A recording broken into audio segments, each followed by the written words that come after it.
Yo, yo, yo. Test, What's test. up, Can man? you hear me, brother? Yeah, yeah. And it's sake, like the drink. You hear me? How's Eh, the connection's okay, right? on my end, you look a little blurry. Okay. Okay, cool. So I know it gets kind of glitchy sometimes. Yeah, give me a second. Let me. Yeah, I'm good on my end. Okay, cool. All We right. still see you. Yeah, maybe we could do like that, or like Okay. if we cut out, you know what I mean? So that might be Okay, cool. dope. Yeah, your signal's settling in. You look good now. Okay, Yeah. thanks, man. Thanks. You Hey, too. You too, buddy. I it's like a your blessing. smile, man. You have a good It's a. smile, dude. Thank you. Keep it going. Let me see what's going on with the signal. I'm losing you a little bit right now. Okay. All right, we good right there. Okay. Number 1, we're good. Number 2, we're not good. How about that? Gotcha. Hand signals. We good. All right, word. It's a blessing to have you on today, brother. And I just want to say thank you for hopping on krylonTalk and giving us some time to talk to you today.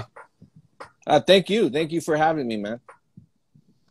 I wanted to start today's conversation, brother. If you could share a little bit about, around what time did you start writing and what utensils were you using when you started writing?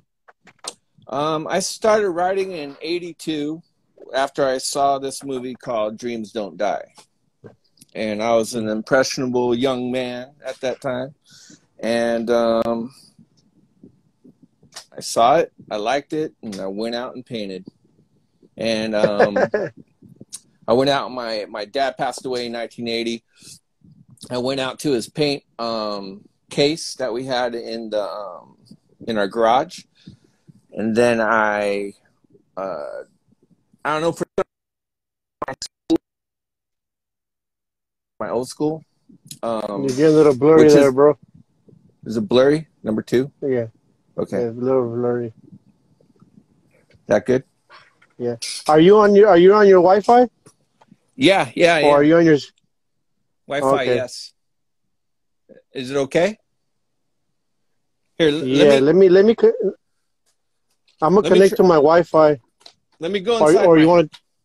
Let me just go inside my house. Can you hear me now? Yeah, I can hear you. All right. Am I clear? Shit. I was in my art studio, so can you hear me? Is it perfect now? I can hear you. Yeah, I can hear you now. Dang. You said you sound good.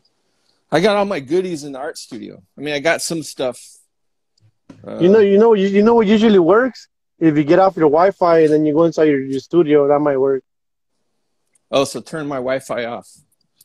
Yeah, because that works for me when I'm in the back where I work at, and I turn off the Wi-Fi and I hop on the cell phone data. It works perfect. All right, roger that.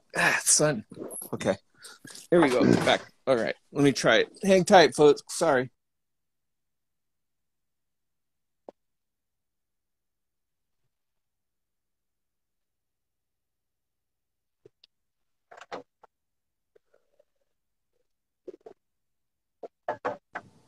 Can you hear me?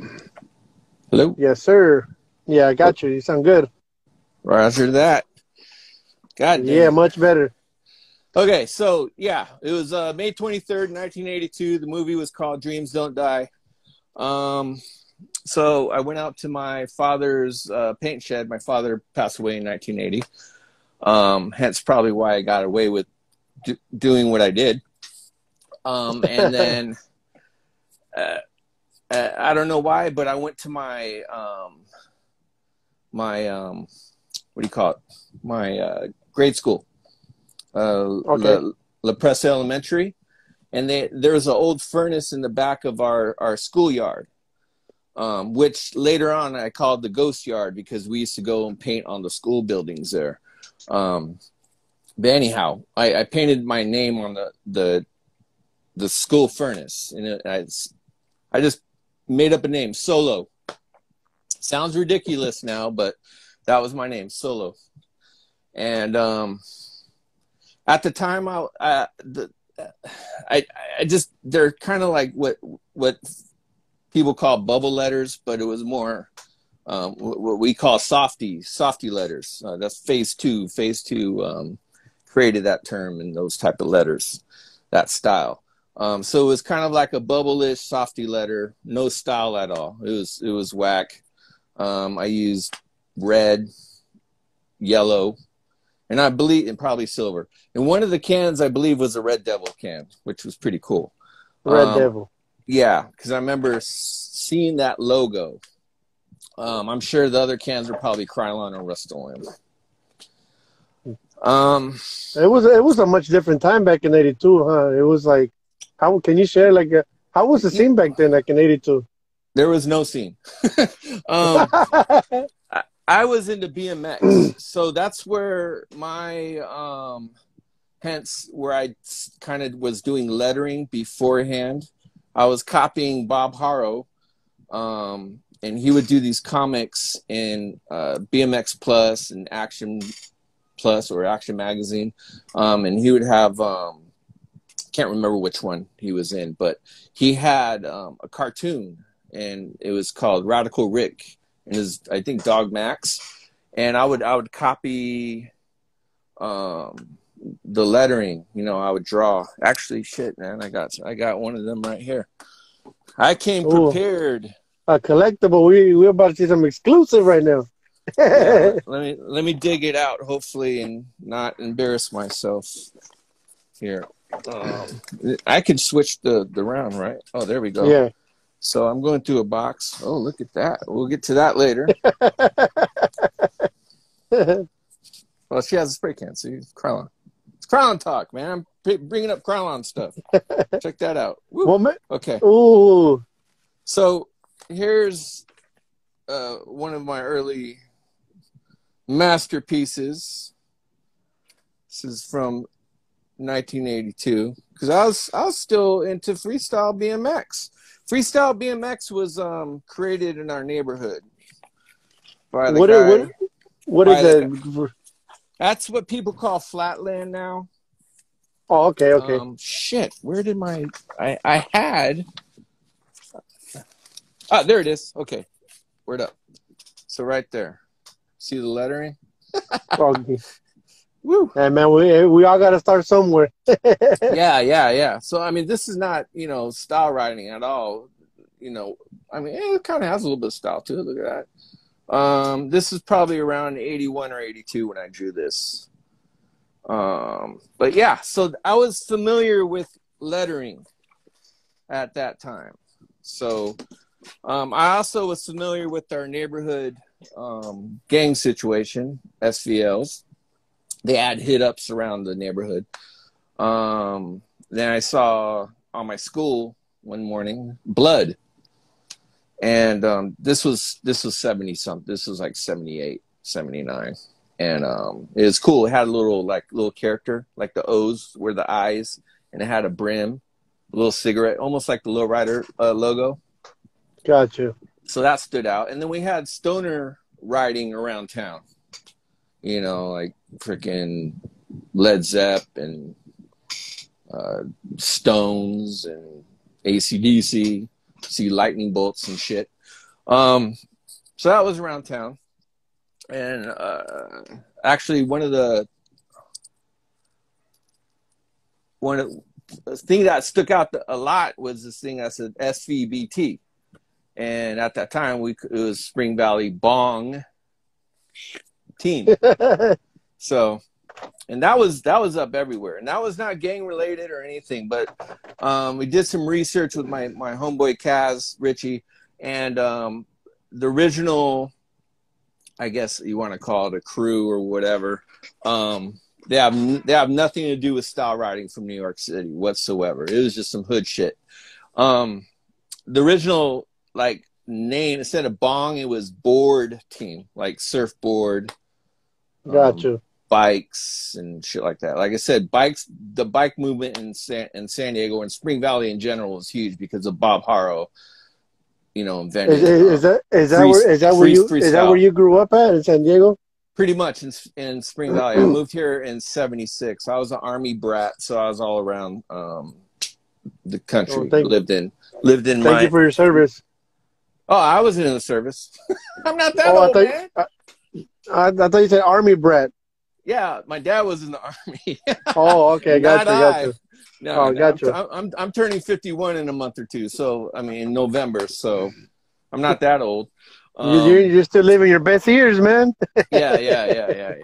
So actually, that's where my folks are from upstate New York, and we would drive into this, not into the city, but through the city to my aunt's spot in East Orange, and that's where it was my first, where I saw like stop writing the writings on the wall.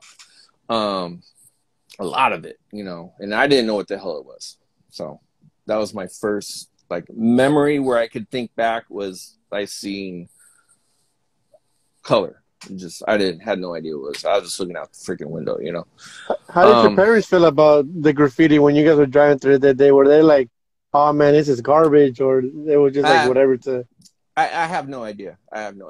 It was like a weird memory that I had until my adulthood. It was like I would see images of Niagara Falls and like New York City, like smog and like trash and writing, but it's like abstract, and these three smokestacks. And like I said, I could talk forever. To make a long story short, our best friend, my wife and I's best friend, lives out in Mount Clair. We went out to New Jersey, like, I don't know what it was. It was like 6-7 years ago. Anyways, we went through a part of East Orange, and I've never been through when I was a kid, right? So yeah, as an adult, I never went through that area, and he took us the roundabout way to Mount Clair, or Upper Mount Clair, and I saw those smokestacks, and I was like, holy shit. I'm not like imagining things, you know what I mean? So it was pretty cool to see that. It was like a weird, like Matrix moment. So, yeah. Dope. And what time would you say that you picked it up a little bit more consistent, like picked up the spray can and constantly painting, getting out? You're right. See, at that time, I went out by myself. I didn't tell anybody. I just went out and did it. And the second place where I hit the wall was up the street from my house. There was a brick wall, and that one turned out pretty decent. It said Solo. I used to have photos of that, but I don't. But one of my old buddies, Days, I believe has photos of that, and it's like worn. You could see the outline of it and stuff. That wall got buffed. I went by there, and that shit's gone. So there was some of that going on, nothing too serious until '83. And gotcha. I was in junior high, and this is when I started just kind of getting into it more, like just like on a drawing level. Was there a certain writer that you noticed that made you want to like develop a skill or a style? No. Well, yeah. See, well, okay. There's this book. It's called Getting Up, and this came out in 1983. And I gotta get my hands on that. Actually, no, my bad. It came out in 1982, and this was in my school library.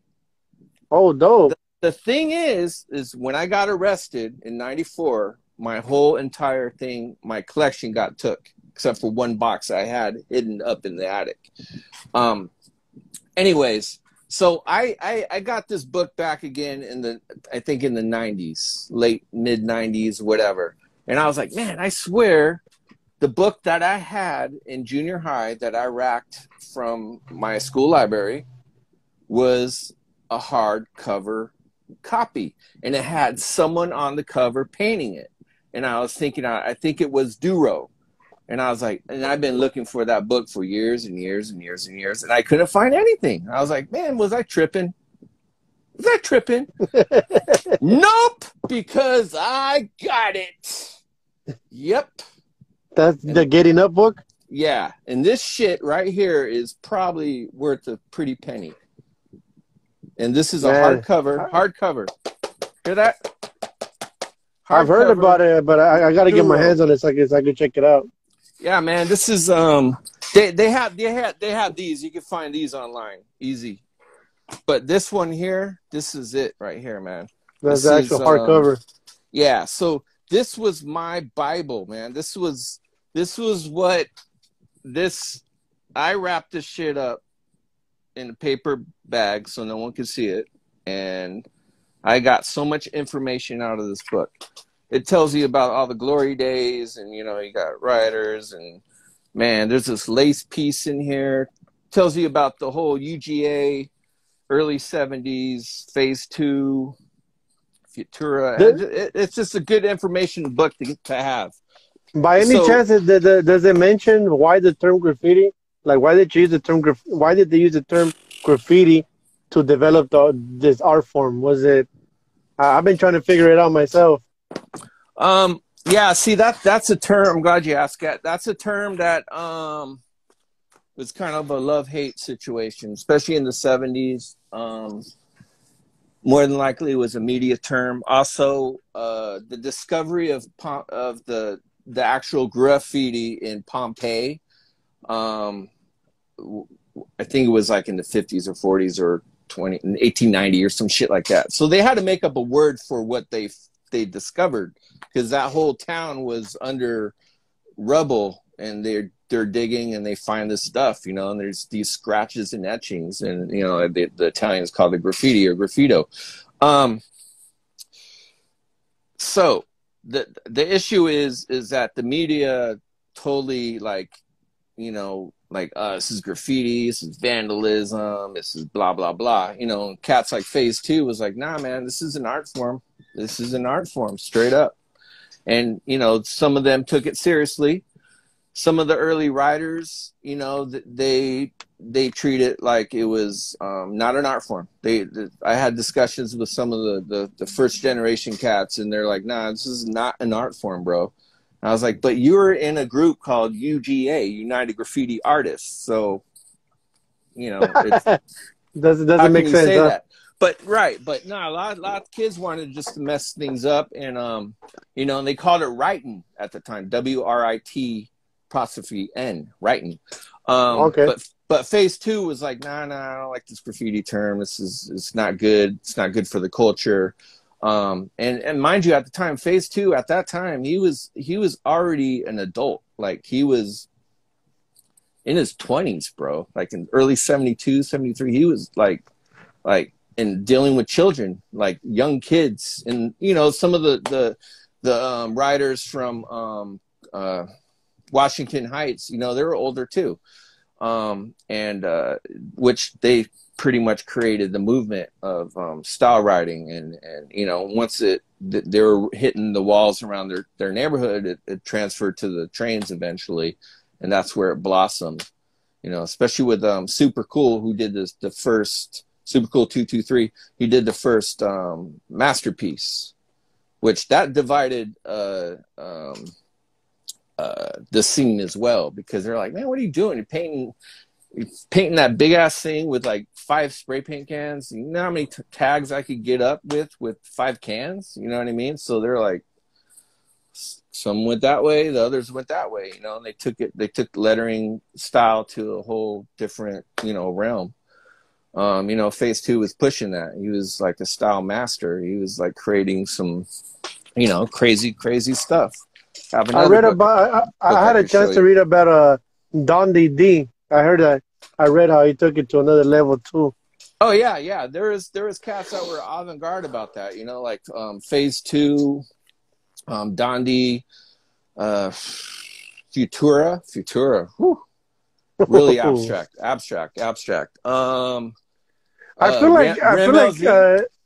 feel like some of the cats now, like they don't strive as much to do the unique wall style type masterpiece. They're just more like that is what it is type thing. Yeah. I mean, there's a lot of studying to be due with some of the youth of today and adults, man. I see some adult stuff and I'm like, yo. But here, let me show you this other book that I had in the 80s. This came out in 84. This was called Hip Hop. Breakdancing, rap Yeah, music, and graffiti. yeah. Dope. We don't like that term either, breakdancing. This is by Stephen Hagar. Stephen Hagar actually wrote the script for Beat Street, and Oh, Henry, really? yeah, and freaking Harry Belafonte. Don't worry, be happy. Woo! He totally butchered it. Everything's gonna be all right. Yeah, Yeah, I yeah. know.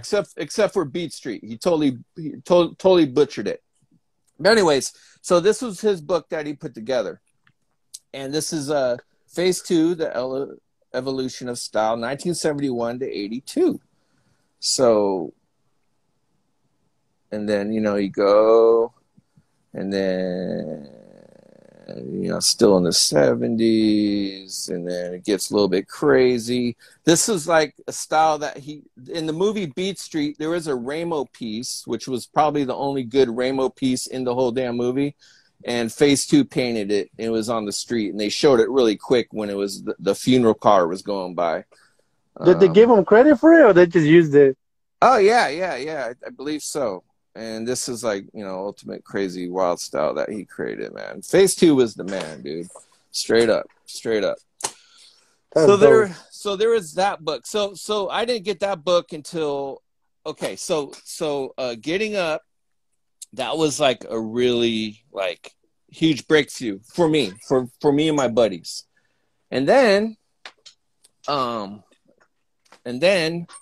okay, so my friend Joey, who wrote Scene. I know.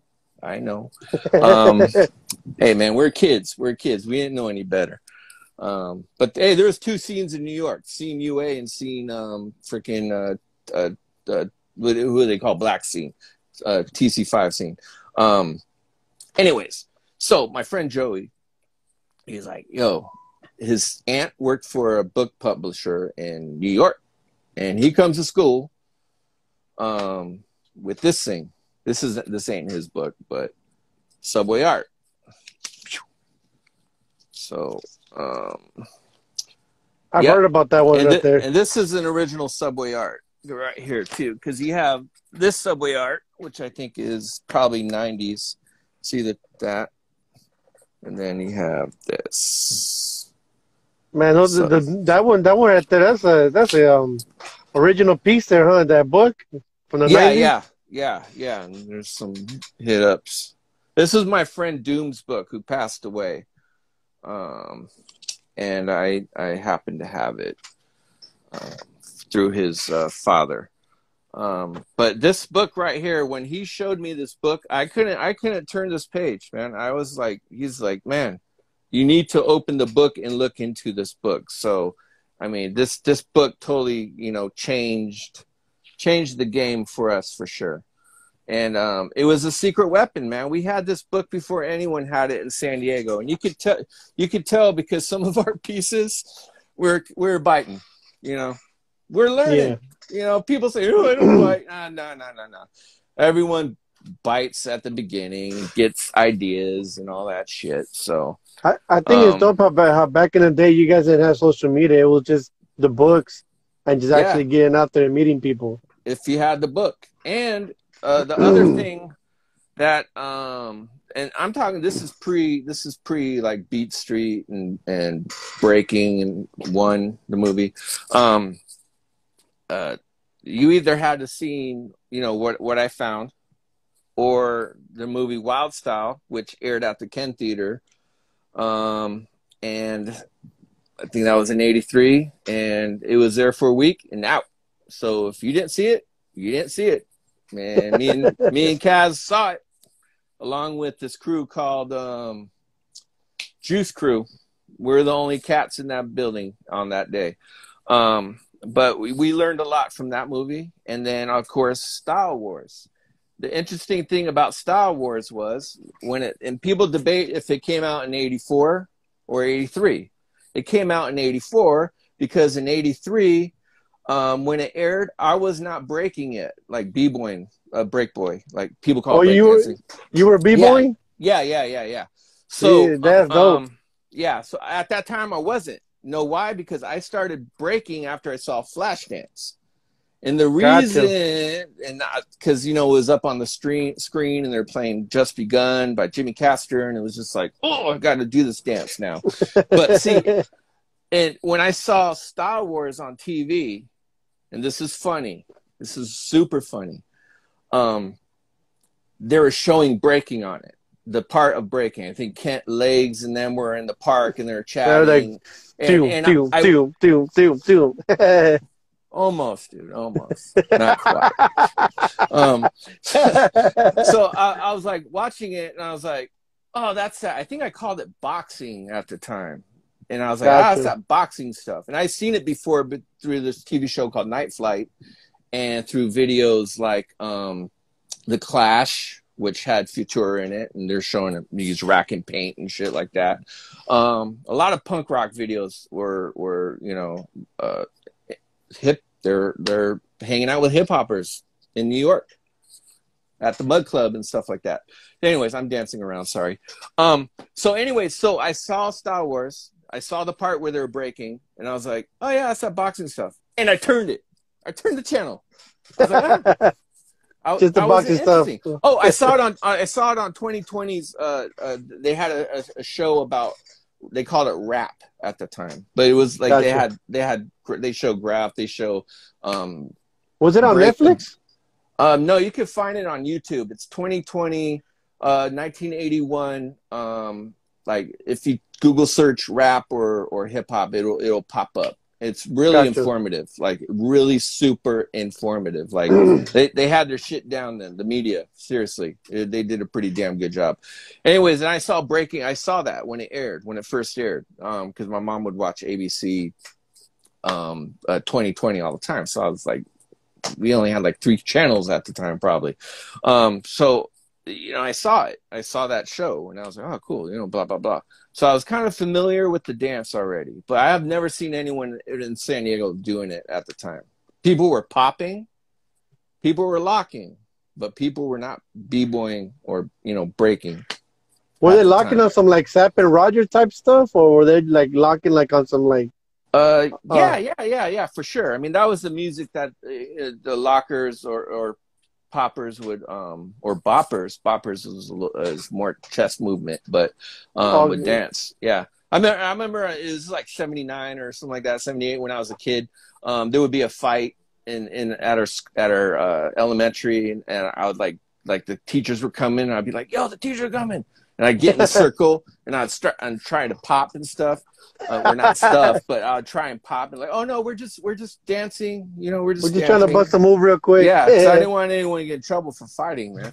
But anyways, but back to hip hop, because popping or locking is not that's debatable, but it's not. It's a West Coast dance. It's not a hip hop dance form. It's maybe a part of it now, a little bit, but that's debatable. But anyhow, damn, where did I go on this one? Okay, so yeah, so when I saw Star Wars, I was like, oh, that's that breaking stuff or pop or boxing is what we were calling it. And I turned the channel, and the next day, because I think it aired on Sunday or something like that on KPB or whatever. Shout us out to Case 2. Anyways, my teacher, I think I was in English class or something. I get a note saying, hey, you need to come to the art room. And I was like, oh, okay, what did I do? You know? And I go to the Yeah. art room, and the teacher's like, hey, I know you're into graffiti. And she's, you know, hey, we're using that term back then. So I'll just use that, what we're calling it. It's like, yeah, I recorded this off the TV last night. And my friend Joey comes walking in, my partner, and they're like, hey, what are you doing in here? Oh, you know, I got this thing called Star Wars. I want you to watch it. And he put it on in like New York City, and like the train starts coming up, and I was like, holy shit, what is this? You know, I was like tripping out, and then I see the breaking part, and I was like, God damn it, I could have watched that shit last night.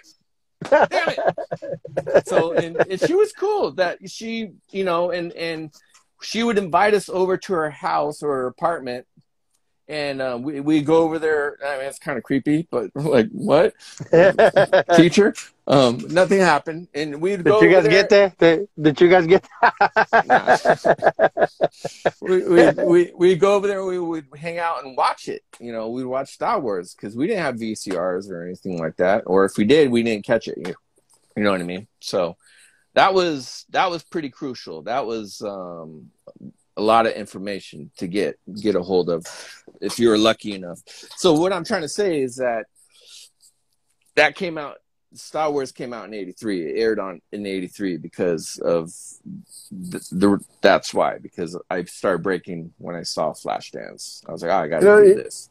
You know, now that you mentioned films, us being in 2020 and it being a whole different era and time, do you feel it's time for another Graffiti movie? Another, yeah, I believe so. A serious one, a real yeah. Like story based or more like a documentary style? Yeah, I mean, I know that Netflix, it was the Get Down. They tried. There were some cool moments. I think it went over a lot of people's head. Like they were talking about the writer's corner. I think it could have been a little bit. I think it could have been a little better on the writer's corner. Yeah, I didn't finish watching it, but some of the trains they had floaters. Like floaters is kind of like a toy thing to do. You put your piece way up above, like towards the middle, so you want your piece down below by the base of the train. But there was a couple street scenes where the signatures, the tags were correct, like for that era. Yeah, there's some okay moments. But as going back to your question, yeah, I think there should be like some serious like a movie about the history of it, or the origins, or even I have this idea of the Vandal Squad, and they're going after writers. I think that, and you don't have to make some stupid love story or you know, some, yeah, like just straight to the point. Yeah, it could be super interesting, you know, especially with Hickey and Ski. You know, their attempts to capture these cats, and you know, they became friends with some of them, and you know, they shared dialogue. And I think it would be dope to give the world a dope graffiti movie these days. Yeah, I don't think that's my point. Is I don't think it could be set in modern times. I mean, I'm sure it could be, but man, I would really love to see some like 70s or 80s New York, like train stuff. Yeah, because that's shit I love. The graffiti scene now, it just changed so much that it's like a whole different ballgame nowadays. Yep. Okay, now another. Well, these things could be considered tools. Well, see, this thing right here. This came out in '74. This is on the Esquire magazine, and no one knew about this shit at that time. Out here, I believe. But this is there was a book called where is it? Gosh darn it! Oh, what's this? Yeah, The Faith of Graffiti by Norman Mailer. So he put out a book, but no one knew about this book until the '90s. They showed this photo in Star Wars. What does that say? Stitch, I believe. No. Sorry. God dang it. Nace 2. If you were smart enough, back then, like you said, we were all children then, and you looked on the credits, I think they probably put Faith of Graffiti, like photo credits in Star Wars, and in some early publications. So that's a super rare book. No one really. I first saw that listed in the '90s. This book here. Then Subway Art got into bookstores, and everyone started racking them, and people's the secret got out, so people were informed then. Things were really secretive in San Diego. This is a book called Street Art. I got this in '85, and Also, they were let's see. publishing Yep. books on from the jump, huh? Yeah. Well, this is more on street art. They do show a little bit of style writing in here. You know, and this is where okay, I got a backdrop on this. And see, there's some of this with A1, some good stuff like this. And this is Futura 2000 right here.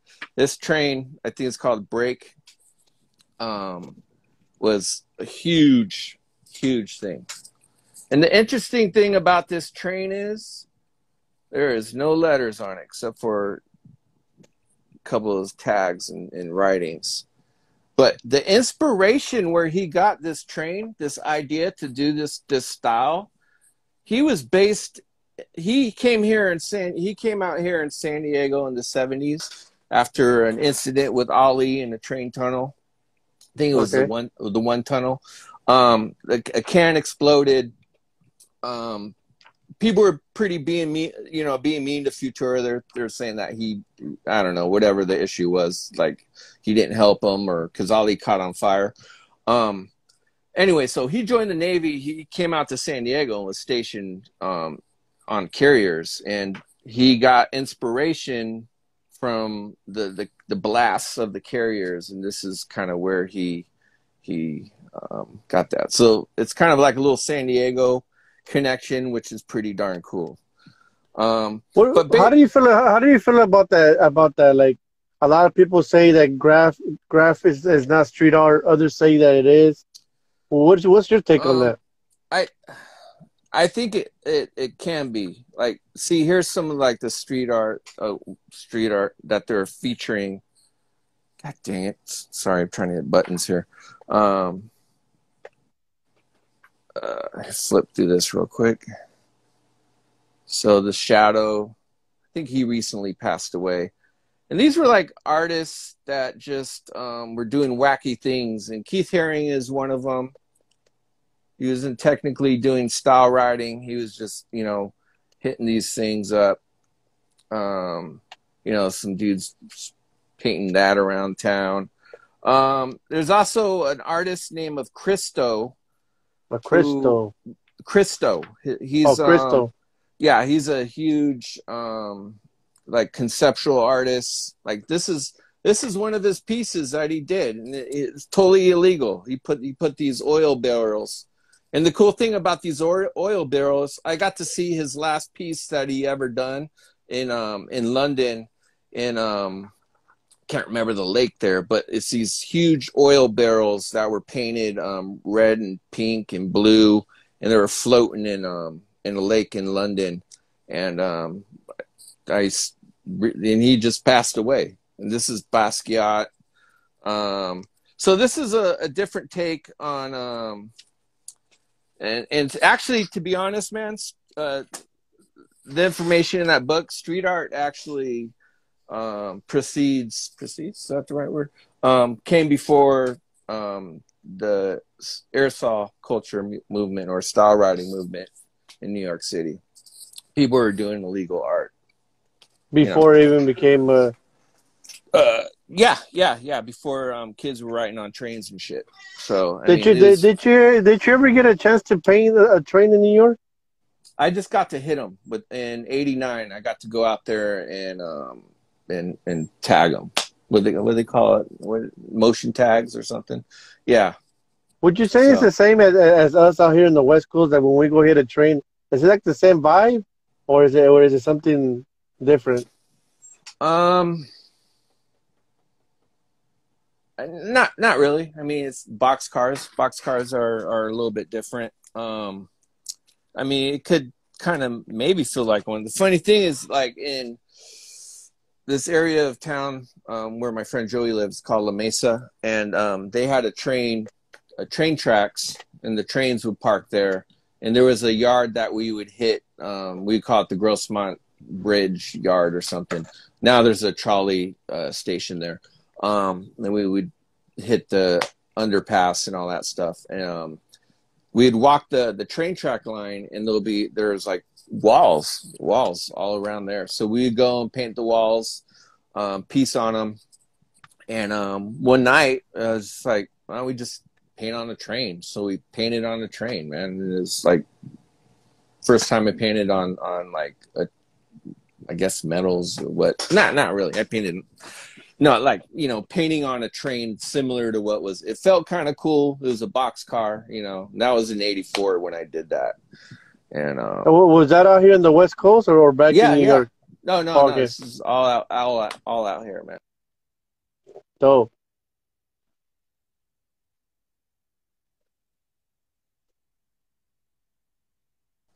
To have that book. Another thing to have at that time was damn it, where'd my IGTs? Okay. This thing right here. Sorry. We gotta talk about krylon cans, man. I got a bunch of them. This is IGT, International Get Hit Times. But I think before it was called International Graffiti Times. But then Phase 2 came into Is the it mix and changed the name to is it a International. newspaper? Yeah, it was like a newspaper format. Also, And is it safe to say that it's more like the social media for writers back then, like to get to see other things and stuff? yeah, man, this is this was some good shit to have back then. This is from '84, I believe. And the first cat that I knew that the first cat that I knew that had this was a writer by the name of Doom. He passed away in the '90s.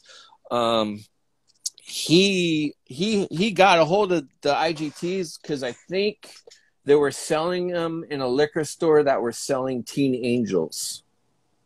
Have you ever heard of Teen Angels? It's like Yeah, a that magazine. That's a old school magazine. yeah, exactly. So they were selling those. I have no idea how they freaking decided to like, hey, let's get these magazines from New York and sell them in San Diego. It's kind of weird. So somehow Doom got a hold of the IGT, and then that's my theory is how he got it, and then he just started ordering them because it tells you, wait, send in a SASE envelope, and you could have your subscription to Get Hip Times. So how was it like being out here in the West Coast and running into a writer from New York that just came down to visit or paint? That was cool, man. We had a writer because we're a Navy town, so we get a lot of cats from New York. Yeah. The first writers that I met from New York was this cat named Design. But he was kind of a toy, if you know what I mean. I mean, he was kind of good, but kind of, I don't know. But I think that was in '85.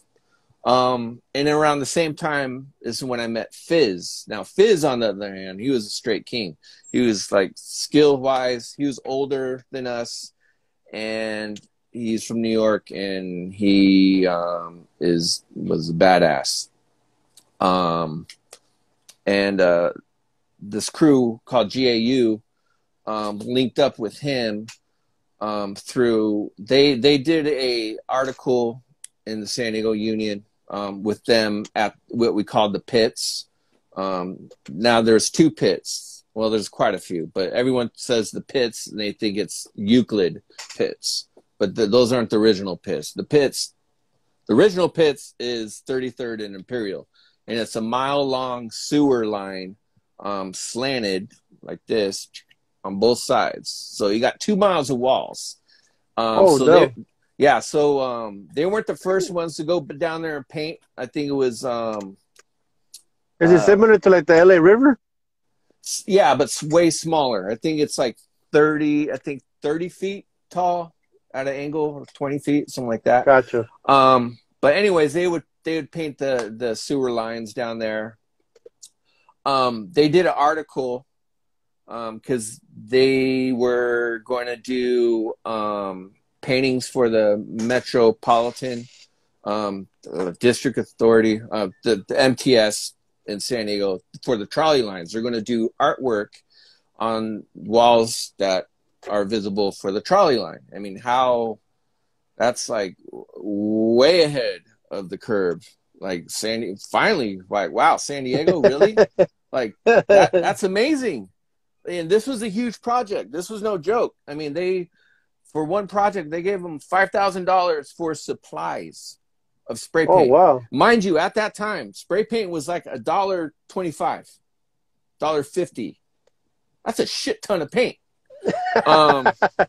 Yeah. So, and that's like, and top of that, you know, of course, they got paid a decent amount. Like, these are kids that are writing, you know, graffiti, if you want to use that term, vandalism, but they approached it as an art form, and which was really cool because they saw what they were painting on the trolley lines that the trolley line has not gone through yet, because they were inspecting all the stuff, you know, the planning the route and all that.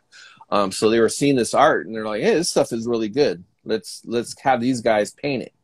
So that's how Fizz. Wait, I take that back. Fizz was already in the mix at that point.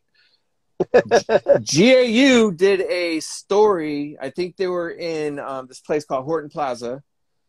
And I think they were either on the news or in the newspaper. It's probably both.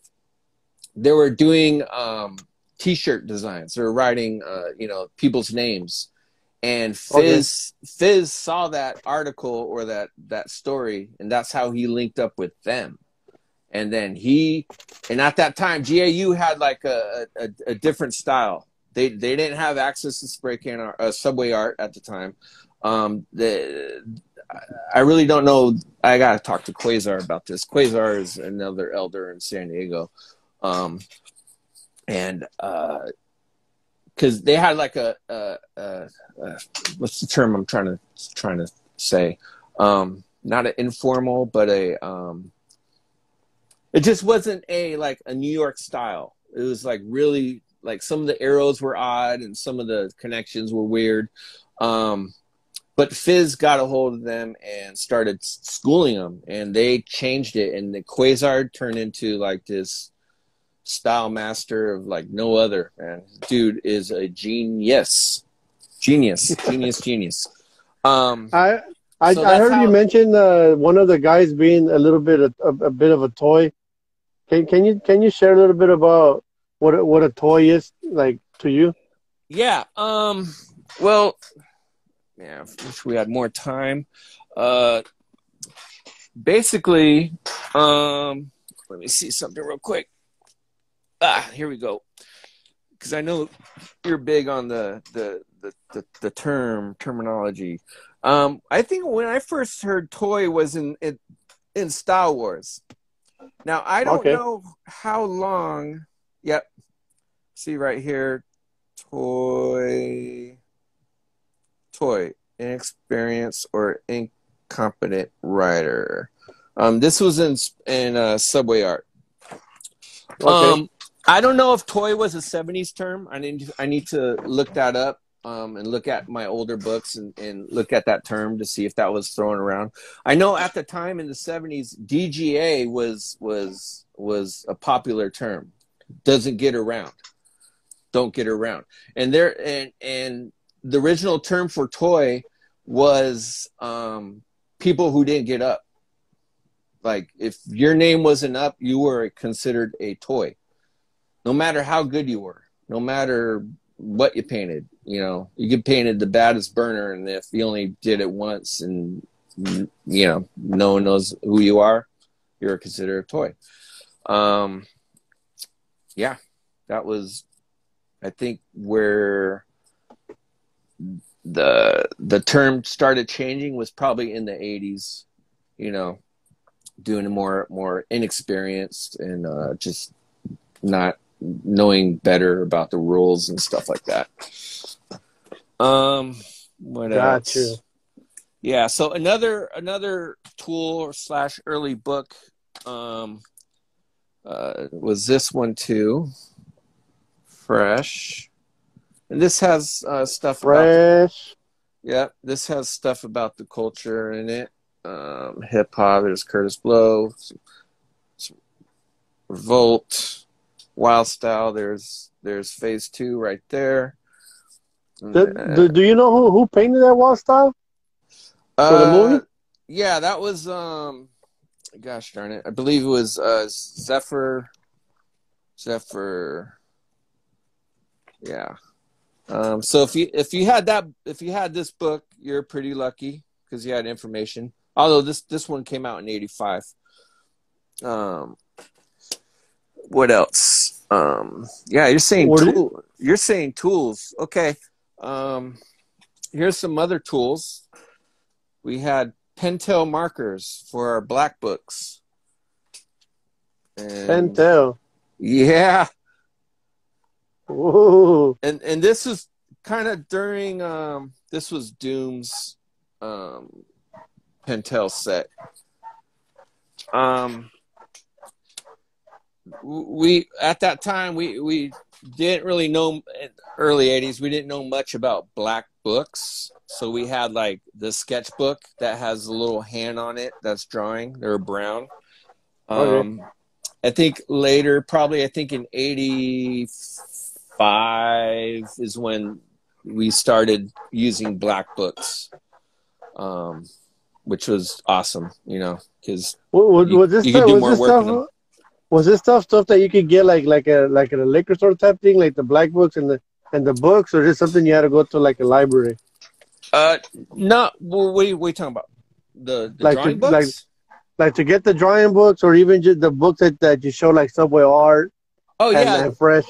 yeah. I'm sure you could probably. I mean, people stole them from the libraries. That's why there was probably no access to them. But yeah, I think at the time you could check them out for sure if you're an honest Joe. Um, which not at that time I was kind of a thieving bastard. Some other tools that we had, and oh, I want to clear this one up. Well, now we'll go talk to that. I don't know how much time we have left, but here's some of the cans. Here's some krylon Krylon. brick paper label. So that was one of the tools we had. Of course, Rust-Oleum. The thing with Hey. Rust-Oleum was, I did not like it. When I painted with it, we painted in these abandoned houses in our besides the walls and yards around town.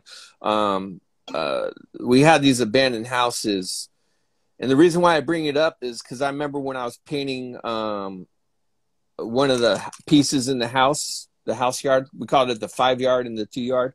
I was using Rust-Oleum, and it got on my hair of my arms, and it was super sticky, and I did not like that feeling. So I totally was like, I'm not into Rust-Oleum. So Rust-Oleum paint's good, like when you're hitting like a train type thing, like on metal. yeah, for sure. But at the time, I was just like, Rust-Oleum was not.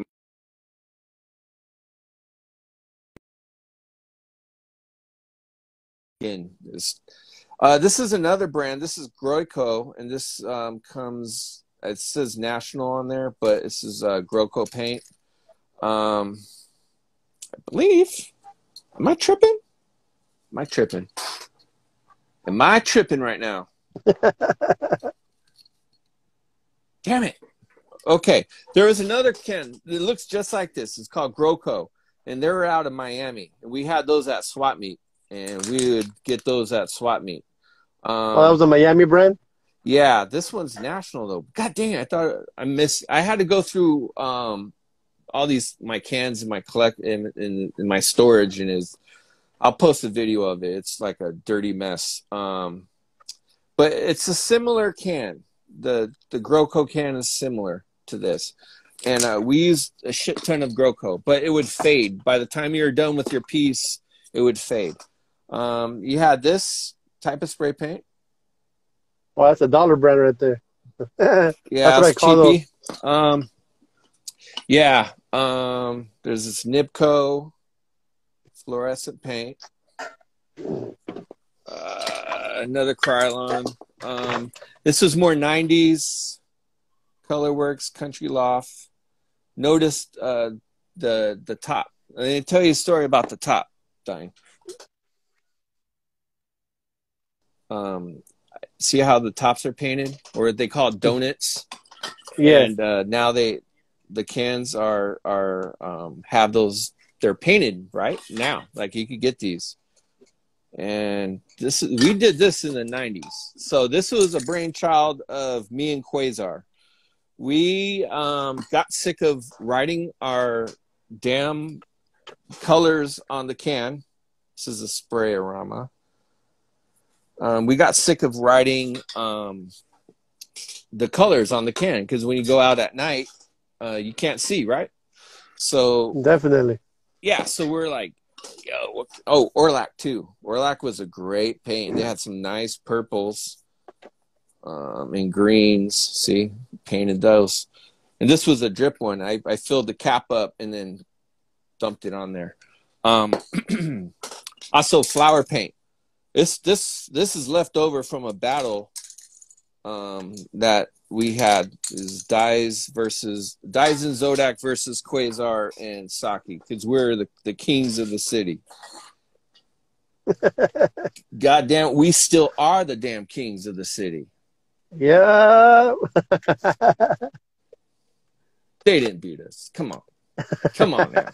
Okay, so anyways, so as one of our tactics was, while we were battling them, we wrapped all of our spray cans up with tape, and we it was like a mental strategy, like, oh, why are they doing that? You know, what do they think they're doing?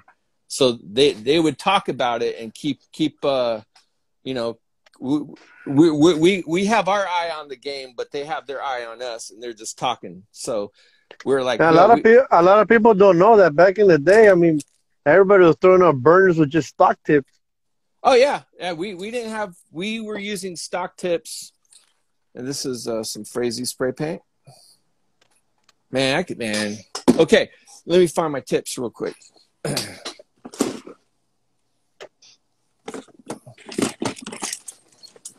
Okay, quick story.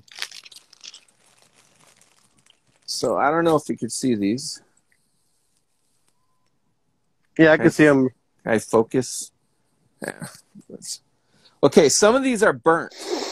The nozzles, they're like burnt. It's hard to do it with one hand. See how that one's kind of like melted? Yeah. So we used to. Okay, here's the story. All right. So Crayon comes down to San Diego. He's from San Francisco. He's a San Francisco king. He came down to San Diego and bombed the shit out of the bus yard. He did pieces on the bus yard. Those things were running freaking all day long. It was insane. So they linked up with Quasar, because Quasar in '85 and Doom and I think Buster and Victor Ochoa, who's a Chicano muralist in San Diego, real famous. Hey, brother. So sorry to cut you off, but I got 17 seconds left, Damn and then Let's thing do is part done. 2, bro. Let's do part 2, man. Because I could go on, man. Let it die. Yo. Hey, what's up, man? What's up, brother? How you doing today? Good. How are you?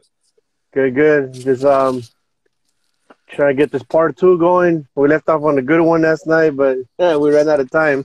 Yeah, man. Like I said, man, I could talk about this shit all day long. Instagram be doing that. They be shutting me off after 50 minutes, so that's all I get. Okay, let me turn off the Wi-Fi real quick. All right. All right, got you.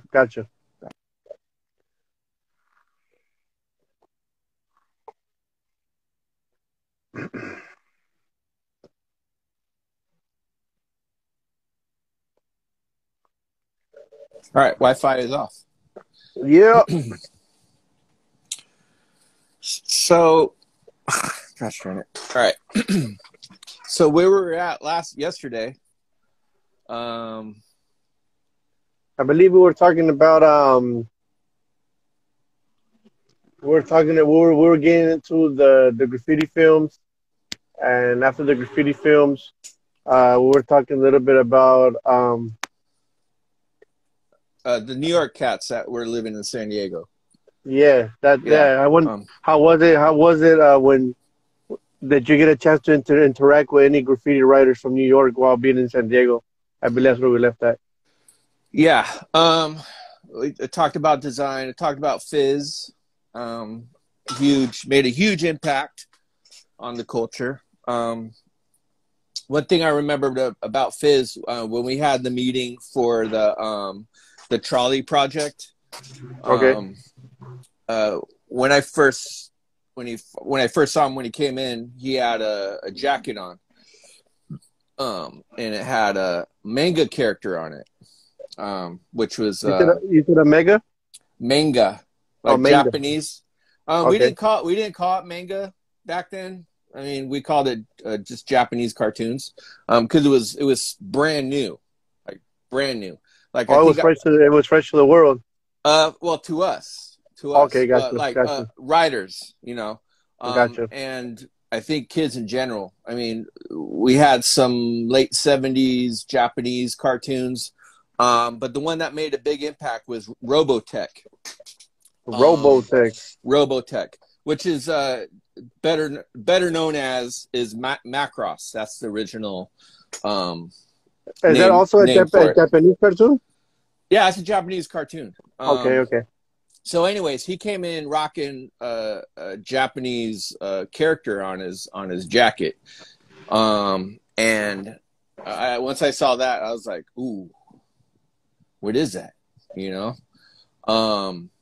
and yeah. So, and luckily, around that same time, Robotech came out out here in San Diego, and started watching that, and I actually started reading a lot of the manga characters, incorporating them into my artwork, or my pieces.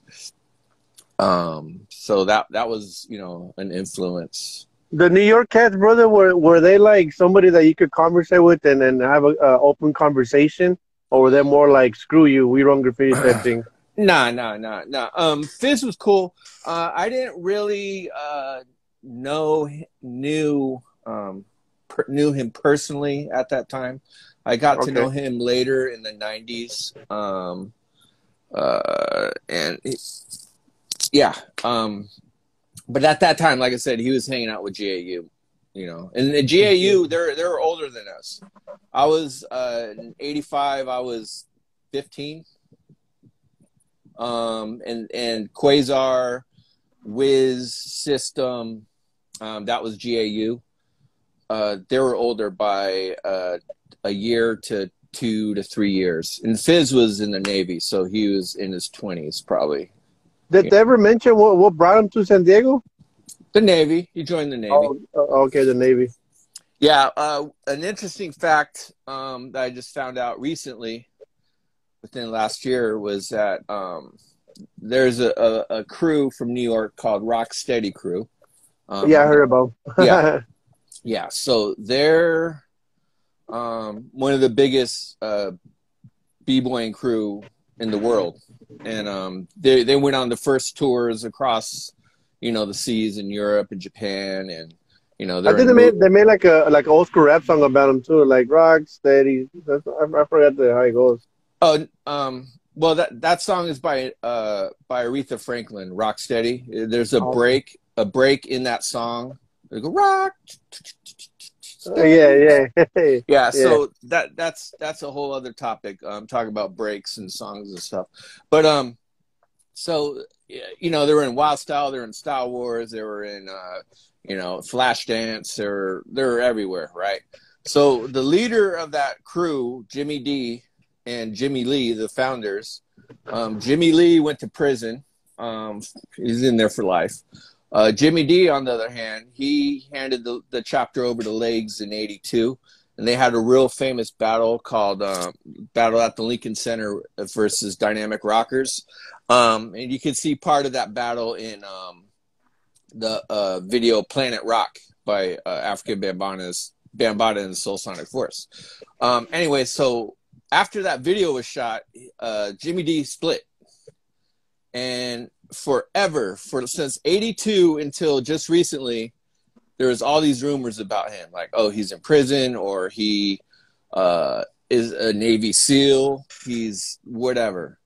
All of a sudden, he appears in San Diego. My friend, son of Jarrell, he's a DJ partner of mine. He tracked him down, or not tracked him down, but he found out that he was living in San Diego. And he found a Navy photo of him. We're like, oh, shit. And he lived in La Mesa. It said he lived in La Mesa. So we're like, what the hell? That's crazy. But, you know, hey, he's in the Navy. So it's just like weird. But anyways, so when he came out to do a talk at this community college called Grossmont College, a gal by the name of Melissa found him at an event, freestyle session, invited him to talk. So I was like, shit, I dropped whatever I was doing and ran over there and to check him out. And come to find out, in '82, he wanted to get away from New York. He picked Mira Mesa, which is a city in San Diego, moved to Mira Mesa, decided to join the Navy, went to Japan until '85, and then moved to my neighborhood, Spring Valley. And it is crazy. Really weird. Yeah. He took like, kind of like a break from New York, huh? Yeah, it's just like some weird, like, it's just, I get the chills thinking about it. It's just a weird thing, man. Especially, you know, growing up in Spring Valley and like the hip hop culture in Spring Valley was super strong. And, you know, we idolized Rocksteady Crew. And the dude who freaking created Rocksteady Crew was living in our neighborhood. Like, and his kids went to the high school I went to.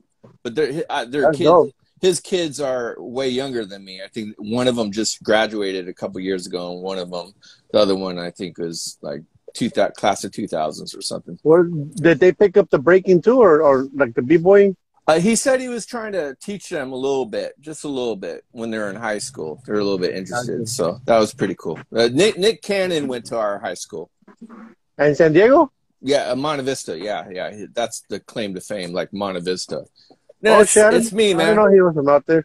Monte Vista's claim to fame is me, E. Swift, and Cross One, and then Nick Cannon. Oh shit! But Nick Cannon gets all the props.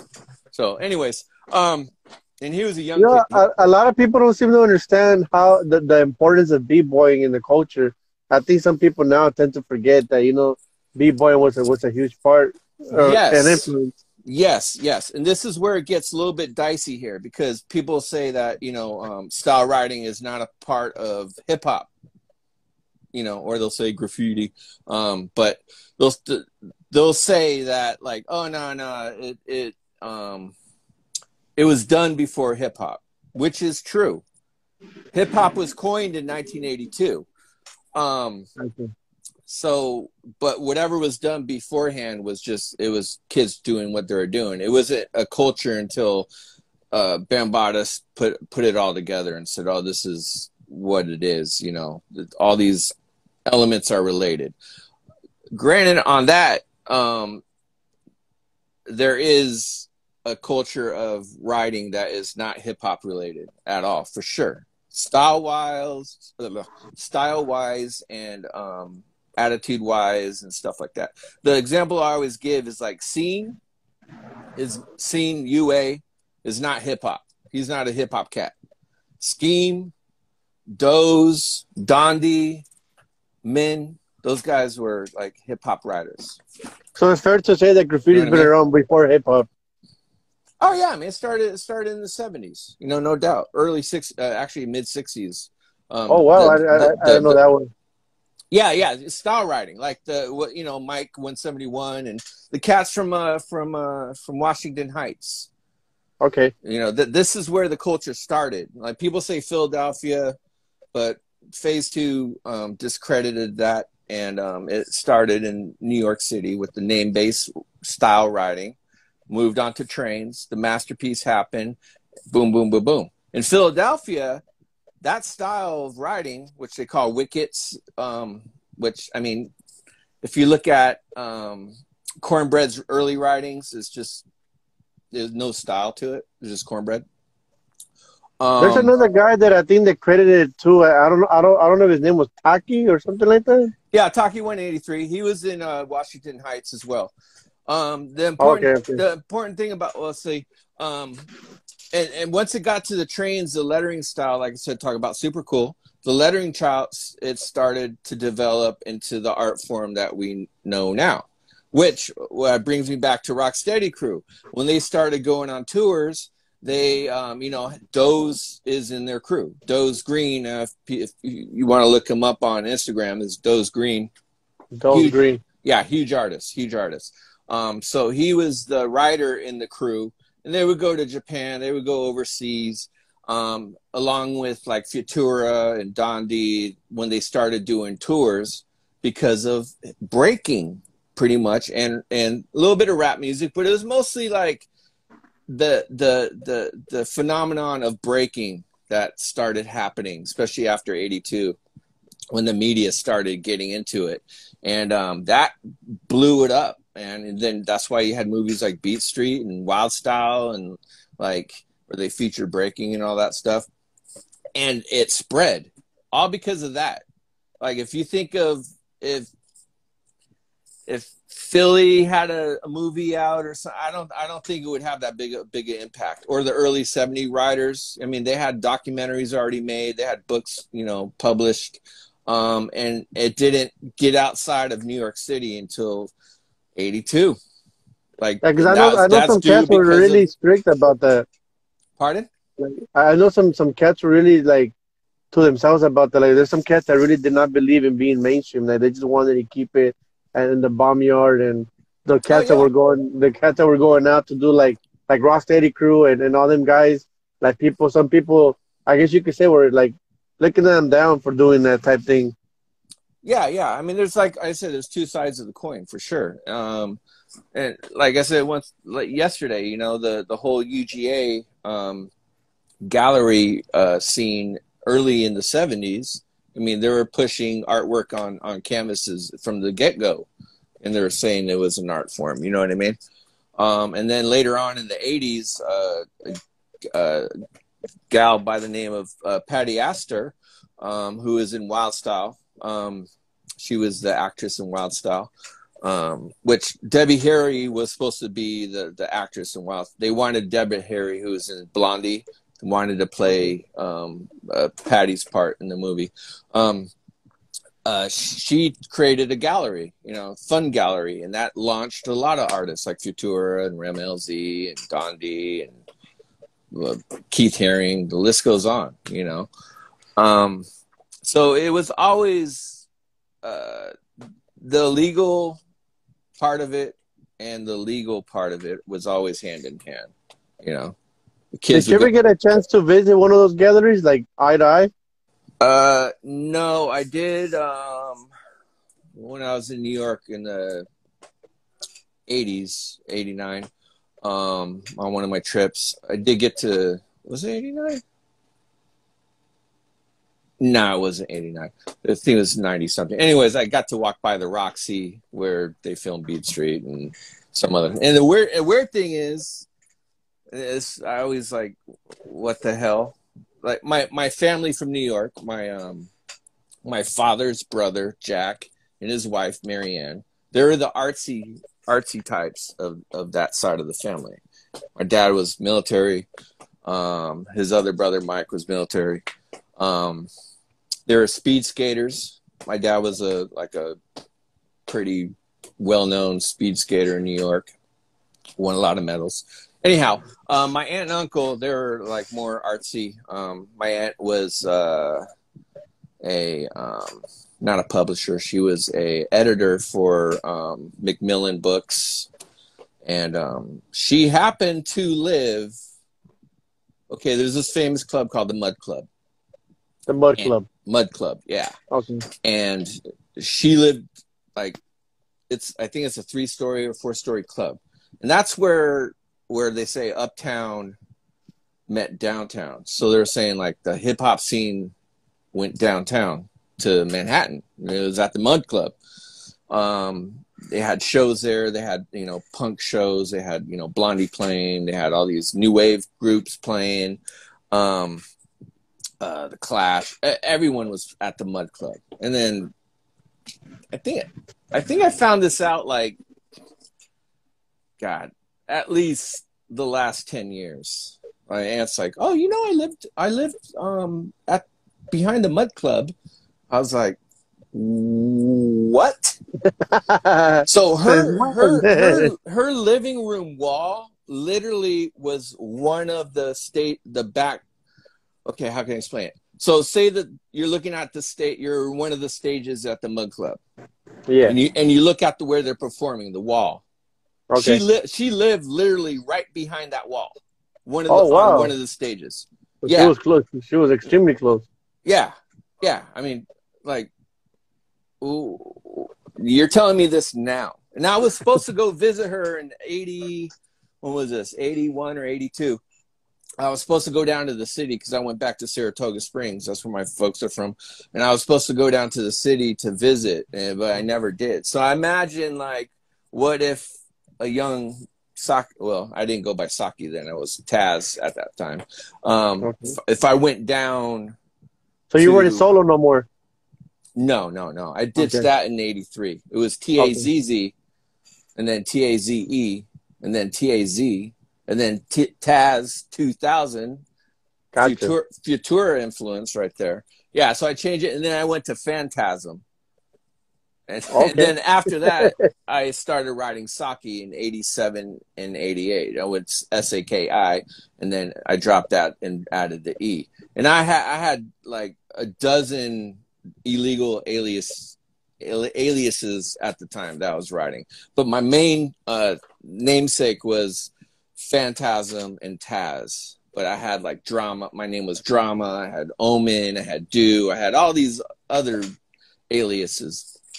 But anyhow, so I just like imagine like shit, if I went down to that, and I had my bike with me, I took my bike with me to New York that year, and people were tripping out on it. They're like, holy shit, that's a whole freestyler. And they're just like bugging the hell out. And they had no idea. So what I'm trying to say is like, I can imagine like if I was staying at her pad, and at that time I was heavy into new wave, and I would have been hearing the music coming from next door. Like, is that Blondie? Like, what the hell? Or is that God dang, what's her name? Do you know that song "Burning Down the House"? That video. Okay. Yeah, I don't know the name off the top of my head. Yeah, I am. I'm having a blank. They played there a lot. David Byrne, I think, is the lead singer. I would have been like, what the hell's going on next door? I would have been like, yo, I'm going, you know, I was you open the door already. And you see a massive concert. Like, hey! Yeah, I would have seen Rocksteady Crew and like all these cats there, and I would have been, yo, this is cool. You know, it's, also, I do a little bit of bragging about my aunt, sorry. This is a photo she took of Andy Warhol when he visited Saratoga Springs. Oh shit. Yeah, that's dope. That's Andy Warhol, and there was a postcard. See, she wrote me, and where's you can see it. 1994, Marianne Lynch, black and white, silver gelatin. So pretty crazy. I was like, oh, so yeah, she knew Andy Warhol, she knew Keith Haring. She was helping them sell prints. Telling you, man, I find this out.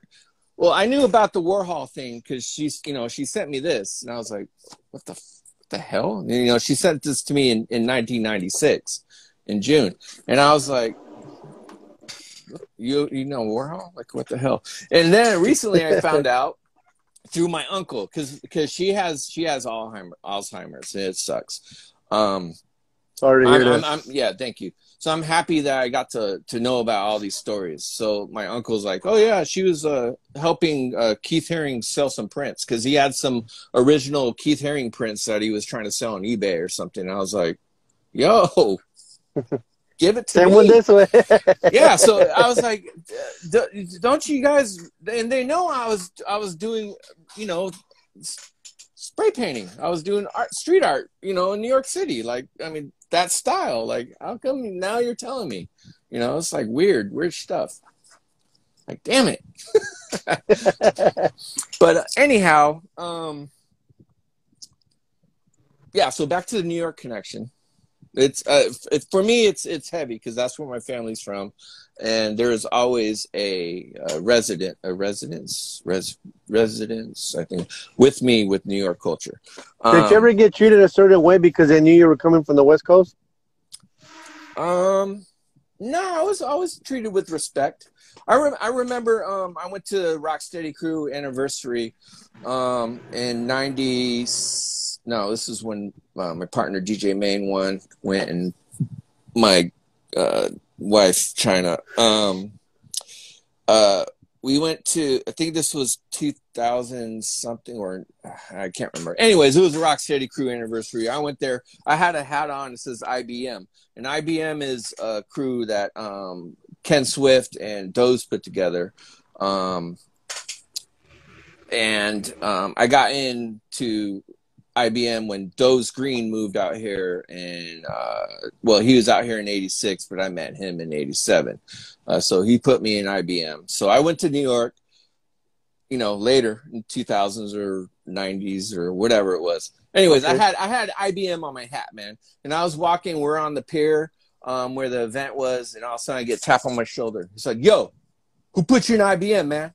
I was like, "Ah, oh, shit, here we go." Here we go, because they'll check you. You know what I mean? And I swung around. I was like, Doze did, man. In '88, I was, you know, I'm from San Diego. I write Sake, and he's like, "Oh, okay, I heard about you, man." And it was Dash from FC and IBM, and like he checked me really quick, and it was pretty awesome. And I think him for that. Yeah. Because, you know, kids write all these crew names, and like there's deep history behind it. And, you know, I'll see that out here in San Diego. People are writing crew names that we had in the 80s, and they're writing it like in the late 90s. That's something like, that was our crew, man. That's something that comes up a lot too with crews and names. Like they don't even try to do some research in their history. They'll just write a name, and then you end up having like 20 Ghost Ones. You know what I mean? And there's an original Ghost One type thing. Yeah, which that's a good I don't know, it's like kind of questions or statement, but yeah, like there's a million Sakis out there now. You know, at the time there's like, I think there was a Sake in New York, Sake, and pronounced Sake, and I think he was down with the rap group called Third Base. Third Base. Yeah. With Pete Nice and MC Search. They're good. You should look them up, man. You like to rap. So anyway, check out some of your videos. Where the hell am I going with this? So in New York, I already figured that out in the 70s. I mean, it's like, I mean, I would I tell kids, like, if they want to get into this art form, they need to know the history, because the history is deep, especially in New York City. And then get to know the history of your own damn city, and then get to the history of the cities around you, and then the state. You know what I mean? And go off like that. So what I'm trying to say is that the blueprint was already done in the 70s. I mean, they had issues with like Snake 1. And then there was Snake 2, the Snake 3. There was a writer that was writing Snake 1 as well, and they had beef, and they battled, and like the original Snake 1 was like, "Yo, that's my name," and he changed his name. And there's an honor in that, where if there's another writer, especially in your city, like say Roanoke, right? Is that how you pronounce your name? Ronick, right? Yeah. So imagine later, like. And you're the original Ronick, you know what I mean? There's no Ronick, right? Ronick. Yeah. Ronick. And all of a sudden you see your name up and it has a 1 on it. You're like, what the fuck? I'm the one. I'm 1. You're 2. Yeah. You put a 2 on that name, or put your street number, like 234. There could be a Ronick There could be a Ronick 147, but he's Ronick 242, and that's respectful because that you're changing the name. There's no I feel like confusion. I feel like You know what I social mean? media would destroy that you know, that type of honor, because now cats just like they don't give a damn. You know what I mean? Like, for Yeah, example, like, you know, we see somebody else writing their name in the street and we go up to them.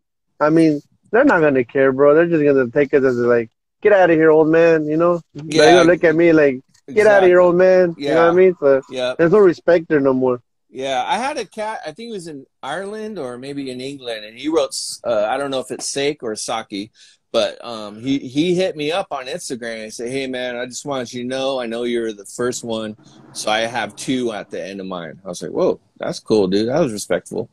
I know there's some little bit of chatter about some cat up in Canada. I don't know if he's Sake or a Saki. And my voice cracked like I'm 13. Saki. But I heard I got wind that he was like kind of talking shit about me. You know what I mean? And he's a bomber up there, and he gets up a lot. You know, up in I think Toronto or something. But the funny thing is, no, it's fucking funny. He's like talking shit. I read an interview, and he's like, "Oh yeah, I got my name from watching a video." God, what the hell's the name of it? I'm having a blank. Not Graffiti TV. What is it? God damn it! The guy who puts it his name is Carl. It's a real famous like '90s like VHS. It's a movie, No, it's like it's God a damn it. series. I can't think of it. Yeah, it's a series. He would put videos of people bombing shit, and you know, Jay was on there, and like Spray Daily. They got Spray Daily. They got Graffiti TV, and then they no, got the Iron Legs, the loops. no. It's not spray paint. It's a VHS. It's like a Oh, VCR. You put a tape in it and push play. oh, okay, okay, okay. You can find them on YouTube. It's 'Cause I know they got Graph Wars too. no, I can't think of the name. God dang it. I'm just having a total blank. Airsoft Warfare is out of Houston. This is God damn. I'll put it in the comments later. But anyways, he was in that video, and he was like, "Yeah, I got inspiration by this that video. That's a super popular video." And he's like, "That's how I got my name." And I was like, let me So grab you, let me grab that video.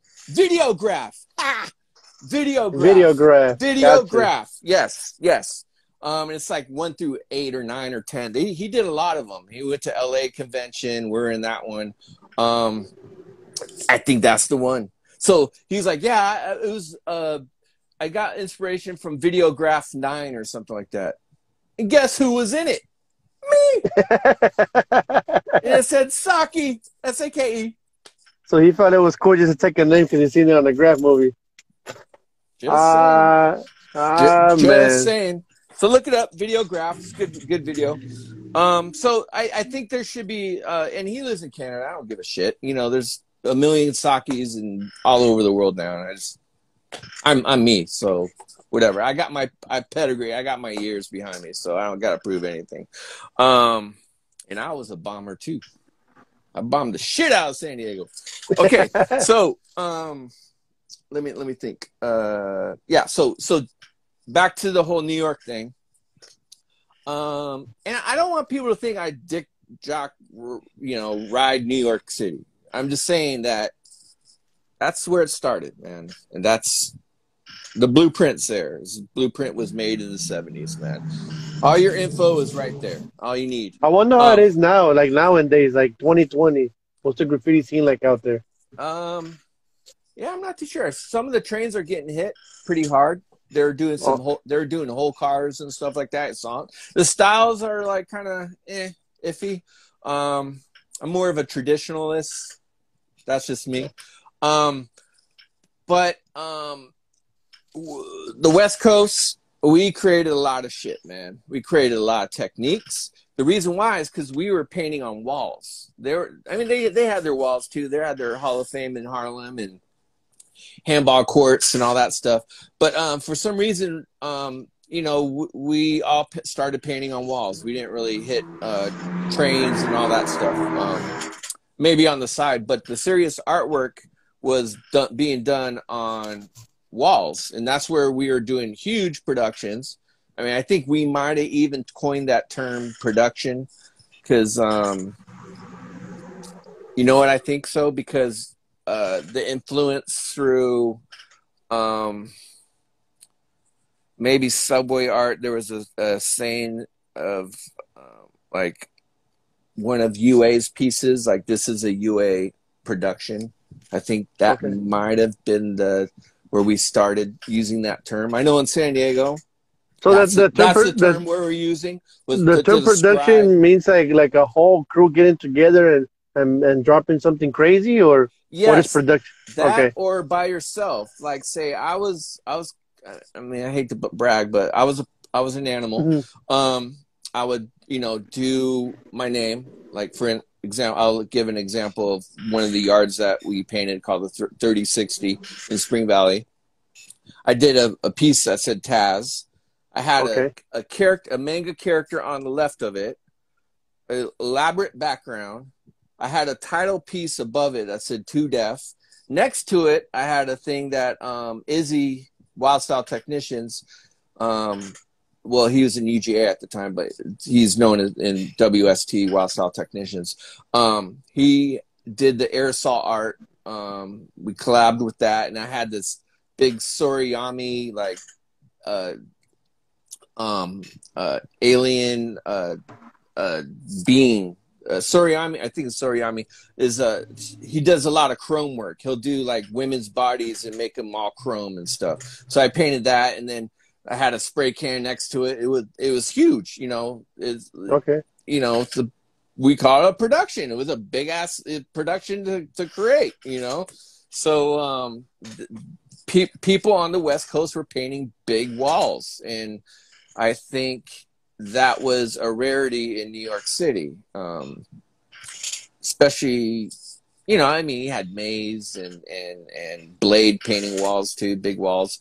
But I think it was more done in California because we didn't have trains, you know.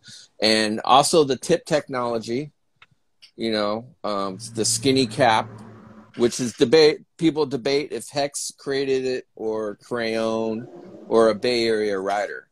I'm kind of leaning towards the Bay. Like I said, I think that's where it got cut off. Which brings back to 1985. Sorry, I'm jumping around. Victor It's okay. Don't Ochoa, worry. like I said, is famous Chicano muralist at Chicano Park. And I was going to ask you, have you ever seen Chicano Park? Yeah, I have. I've Okay. also looked at the documentary they got on Logan Heights. It's amazing. You might check it I out. got it. Yeah, I got to peep that. The wall that we paint, or the line, the pits, that's part of it is in Logan, and then the other half is in like I think they call it. I can't remember what the area they call it, but it's in part of Logan Heights, which is pretty crazy. But anyways, they went to L.A. because Victor was an older cat. He had a car. I think they went in his van or something. They went to L.A. They honestly said there was not much up there. There was like not much action. They went up. They probably, I don't know who. They may not have found the right yards or something, but who knows? I don't know. They didn't seem impressed, to be honest with you. Okay. I don't want anyone's, you know, feelings hurt or anything like that. They went up to San Francisco and they were just like, holy shit, this is awesome. They connected with some riders up there. I believe they painted at some of the yards that were pretty popular at the time. They're like school yards, which was pretty trippy. They'll have like a baseball field, and then the bleachers will be bombed out. Okay. So they connected with Crayon. So Crayon came down to San Diego in '86. Crayon from LA. He's from LA. No, San Francisco. Okay. Okay. Yeah, San Francisco. yeah. He's in the book Spray Can Art. Okay. Which San Diego was supposed to be in Spray Can Art, but we got nixed for some weird reason. I think we didn't make the timeline. Like it was Jim Prigoff, who made that book, um, I don't know, couldn't get the photos in time. He told me the reason behind that or something, but it's kind of a sore subject on my shoulder. Like we should have been in that book, man. You know what I mean? Our history is deep and it's sad. But anyways, where was I at? So yeah, crayons in that book. Man, this is going to be part 3, dude. I'm telling you. So crayons in that book. He comes down, and like I said, at the time, everyone was being secretive, man. And you know, he came down and he hit the freaking bus yard and pieced on them because he was piecing on fucking buses in San Francisco, man. Crazy. I got photos of his buses, dude. It's like, whoa. And what was cool was what he inspired a lot of us because he would do his name, how he wrote it. It's small to big, like crayon, like the style of it. Oh, okay. And it was pretty like impressive. Oh, when we first found out about crayon, they did a story of him in San Francisco, and it was on like ABC News or something. And somehow they aired it down here on our affiliate station on 10. And I think this was like, I don't know, like 85, 86 maybe. Okay. And one cat I knew, his name was Skay, and he recorded it. So we got to watch it. And we're like, oh, and they show him walking. He's like coming around the corner and he's like wearing a starter jacket. Like, oh, this dude looks cool, you know, starter. So at this point they were looking for vandalism. No, they were featuring him, you know, as an artist. Okay. Yeah, and he had like I think a San Francisco like starter jacket, and I don't think no one was touching starter jackets at that time until '86. But he just looked cool, like, whoa, what is that? What is he wearing? Which I think it's after. I think when God damn it. Oh man, I could go on forever. Okay, let me stick with the subject because GAU started rocking starter jackets. Anyways, so like I said, they were secretive. So I seen crayon before. You know what I mean? Because from that video. So I heard like, oh yeah, crayon's down here from San Francisco. Like word travels fast back then. I was like, oh yeah, and so Quasar and them were taking him around, and they went to the swap meet. And I was going there to rack some paint and buy some paint because that's how we give a little, take a little.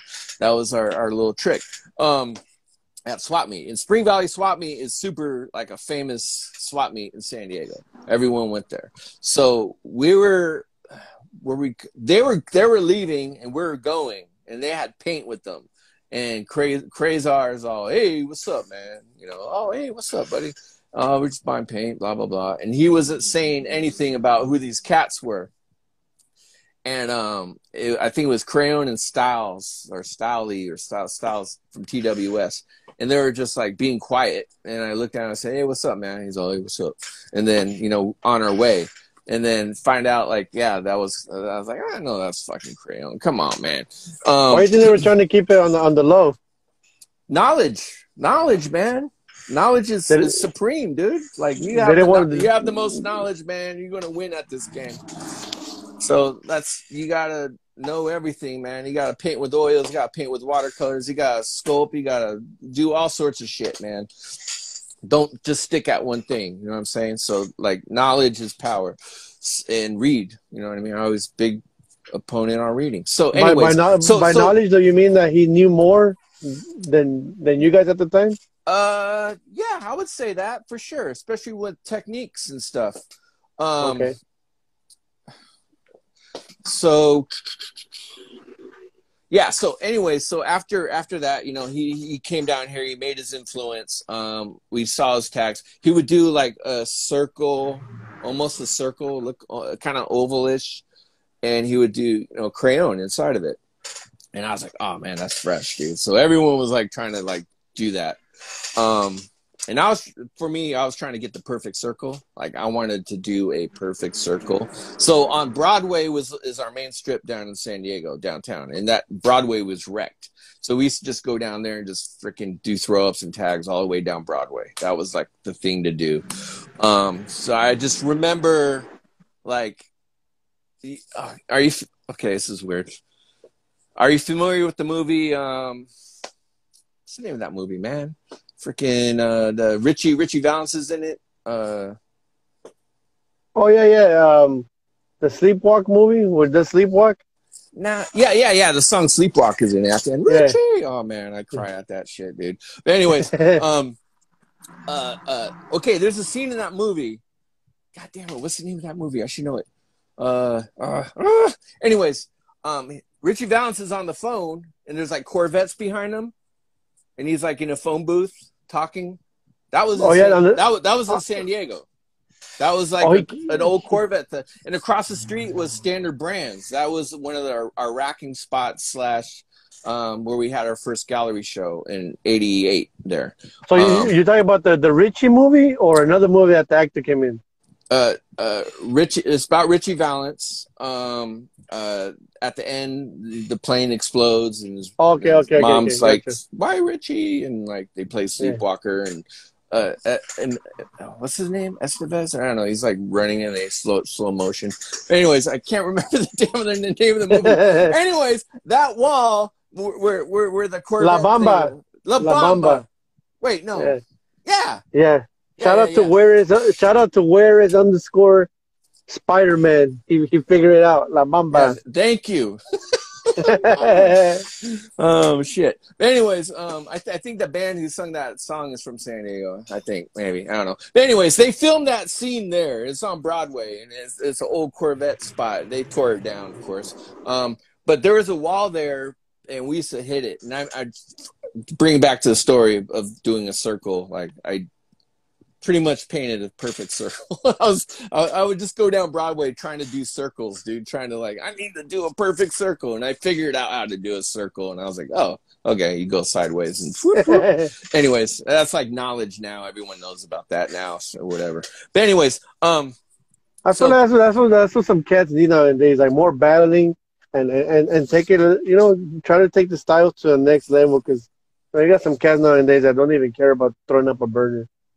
Just care. Yeah. That's what I say. You got to practice your craft, man, and make things look clean. So back to Krylon and his techniques. So Quasar was being really cryptic about this. He said, "Hey, man, there's this new tip, this new cap." And he's like, "I'm not going to tell you how to make it, and you know what? I honestly think he didn't know how to make it."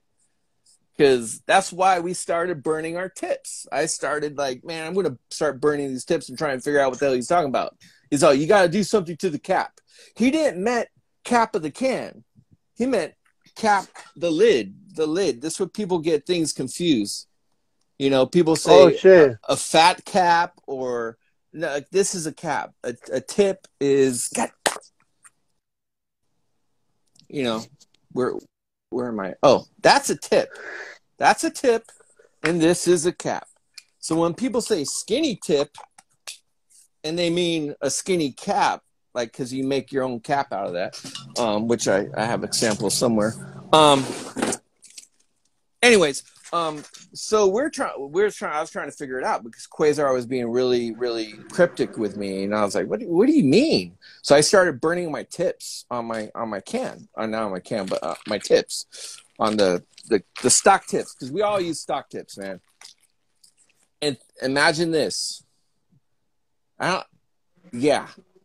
So that project, the trolley project I'm talking about, the Euclid station, it's a big ass wall, dude. I mean, it's like at least a block long, and it's probably maybe 25, 30 feet tall. They paint, and it's both sides. Huge. And it's both sides. That big ass project where they bought $5,000 cans for that one project. They filled that shit, and this is weird because I don't think Fizz knew about fat caps either, or softballs, or New York Fats or whatever, unless he wasn't telling them. They had fat But tips at this point already? no. Okay. They painted all that with stock tips, is what I'm trying to say. Oh, Like a shit. lot of our pieces from the 80s, our big, huge productions that we were doing, our legal stuff was all stock tips. So back to the whole crayon thing, we're like, burning, that's melted. We were burning our tips. So what happened was sometimes I would get clean lines, or I would get 2 lines, and we used to do two tags, like, or 3, or do wacky designs, stuff like that. It just, you never know what you get once you heat up the tip and you put a needle in it, right? Definitely. Yeah. So then, we finally figured out, like, I think I don't know, the cat is out of the bag at early 90s. But I think LA had, because crayon and hex painted together in LA, I think in 89 or something like that. And I think that's where the argument comes from, is who invented the skinny cap. So this is a skinny cap. So this was the homemade cap, and you see the tiny hole there. So that would fit on your can. That would fit on your can like so. So you would gut the cap around the whole thing, and you would, cut all that out, and then you would have a skinny line to do mostly detail work, right? That's some old school technique right there. Yeah. And then in the 2000s, I was trying to make a cap I could manufacture. It's kind of like this, because were you breaking the actual cap to that size, or is that a different cap no, from another can? oh, this is let me put this on here. This is a PCP pipe, I don't know, freaking plastic pipe, PVC. because what I was trying to do, I was trying to make something that wouldn't make a mess, because the skinny cap is notoriously messy. Okay. Another thing I want to say is people call them stencil tips, and that right there, a stencil is like a star or something you make, and people are bitter about it because they couldn't use it and like figure out it to master it. They're like, oh, this is a stencil tip. Like, no, a stencil is a stencil. You cut it out. Like, you got to have a shit ton of can control to use one of those bad boys. I don't care what anyone says, man. And the reason where this happened is because when Slick and Hex battled, and I have the inside scoop on this one. You're talking about Slick from right here, from I think it's from Hawaii? Yeah. They had a known battle. And what happened was, like, I don't even think they were battling at the time. They're just like painting, and like Slick was like, "Oh, let me check out that cap you're using, whatever." And he tried it, and he's trying to do it, and he couldn't do it. He couldn't work with it, I mean, he didn't need to work with it. He's fucking the master with the can, you know what I mean? So yeah, who cares? He doesn't need a skinny cap. So he got all pissed off about it and was like, "Hey, here's your stupid cap back," or whatever. So when they battled, he got really bitter about it and is talking shit about Hex, and it's kind of funny, like some of the stuff he was doing. And Slick won that battle, by the way. Just be clear. How would you rate it? How bad did he win it? It was the one. Did he win it like? It was the one like at high the win. It was the one at the Levitt's yard. And the thing is, they both have they both have 2 different styles. So it's like, it's subjective, really, if you want to be honest about it. But what Slick painted was pretty fucking badass. It was like it holds up today, you know what I mean? The lettering might be a little bit but man, that subway with oh man, it's pretty badass. But anyway, so Slick was ripping Hex a new one with like calling it a stencil tip and all this shit, So, and that transferred down to San Diego, so people were bitter about it, that I was using it, and other people, and they're like, "Oh, it's a stencil tip," and blah blah blah. But it takes a lot to master that tip. So anyways, so back to burning the tips, because we're talking about technology. And we're supposed to be talking about New York inspirations. So I was painting at the 3060 wall. and I was using one of those tips. And the gang around our neighborhood is called Spring Valley Locos, the SVLs. Okay. And like I said earlier, I saw their hit ups in the 70s. And there was this one that stood out the most, and it said Spring Valley, and it was block letters, and it was about maybe 3 feet tall. And it was done on cinder block, unprimed, and it was super clean, like super, super clean. And I just could not figure it out. Like how, wow, it just looked good. I didn't think about it as being clean or anything. It was attractive looking. I was like, man, that is good looking, you know? So anyway, so I'm painting at the 3060 wall, and I'm using those tips, and it kind of had a weird, like a fan, like it almost like, you know, when people use softballs and they fan it out, it almost Kind of had like a that. flare. Yeah, like a flare. It almost had that. And a homeboy walked by, which I knew. He was like one of the OGs from SVLs from the like 70s. And he's like, I think he was going to 7-Eleven or something. He's like, hey, Holmes, he's all, what tip you using, man? And I was like, just some homemade shit, man. I made it. It's like burnt it and all. He's all, so is that a Phantom tip? I was like, no, I burnt it, man. I'm trying to make it. He's all, oh, man, it's spraying like a Phantom. And I was like, what's a Phantom? And he's like, you get them off the tester paints, like the little model paint cans, the testers. We call them Phantoms. And I was like, really? So I was like, cool. I packed up my shit and walked my ass down to Builder's Emporium. It was like literally like maybe a mile away from the yard. And I went in there and I was like, pop, pop, Hey pop, man, I pop, need all pop. the tester caps you got here. Yeah. And I tried it and I was like, holy shit. And I called Quasar. I said, yo, see, man, I was sharing info with him. How come he wasn't sharing info with me? That's messed up, man, Quasar. It sounds messed up. I was like, yo, we got a new tip here, my man. So, yeah, but and that changed the whole format of San Diego after that point. I was experimenting with the Phantom tips. I was doing a lot of ugly stuff, and like, because we're cutting and figuring that out. And LA had a little jump on with the Phantom tips. I think they started using those in '86, I think. And I don't know if it was where they got that technology from. Maybe from local gang too. Who knows? How did the gangs look at Graph Riders? Like, for example, in San Diego, how was it, or how was the reaction towards you guys? You know, I don't know. I mean, we had a little bit of beef with SVLs in the like 88, maybe 87, 88, man. They were just like, I don't know, kind of like the younger cats were trying to just like, I don't know, they were on some other stuff. But the older cats were cool about it. Like I said, we knew them. They lived in the neighborhood. We knew them, you know. Other than that, man, I mean, because we're up everywhere. I never had any run-ins. And like I said, we're in Logan painting in the pits, and Logan Heights would go down there and write their names everywhere. All the times I painted in the pits, I never had any.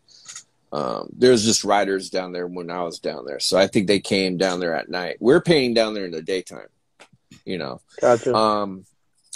That was more in the 90s where people were flipping, because I think the whole tag banging thing happened and they were crossing the line with some gangs, and I think that's when they're like, nah, screw you graffiti artists, guys, you know. Was there a way to define you guys back in the 90s? Like, how can you tell when someone was a graph writer or a tag banger? The way you dress, for sure. Are you talking about 80s or 90s? I believe that to my understanding, tag banging was coming up popular like in the 90s. Oh, I'm sorry. I got your question. Yeah. Yeah, I think it started getting. Oh, this brings. Now we can talk about some krylon shit.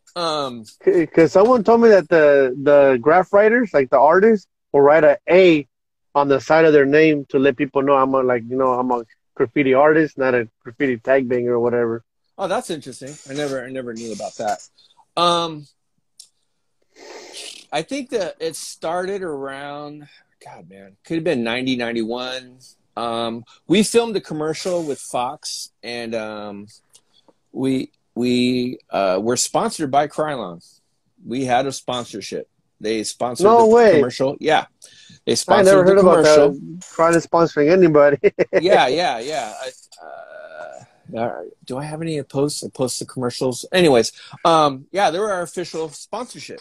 And how we got that commercial deal through Fox was it's a whole domino effect. I'll try and keep this quick story. We did an article in the Reader about the culture, and this was in '90. I was painting at a yard called Juan Street.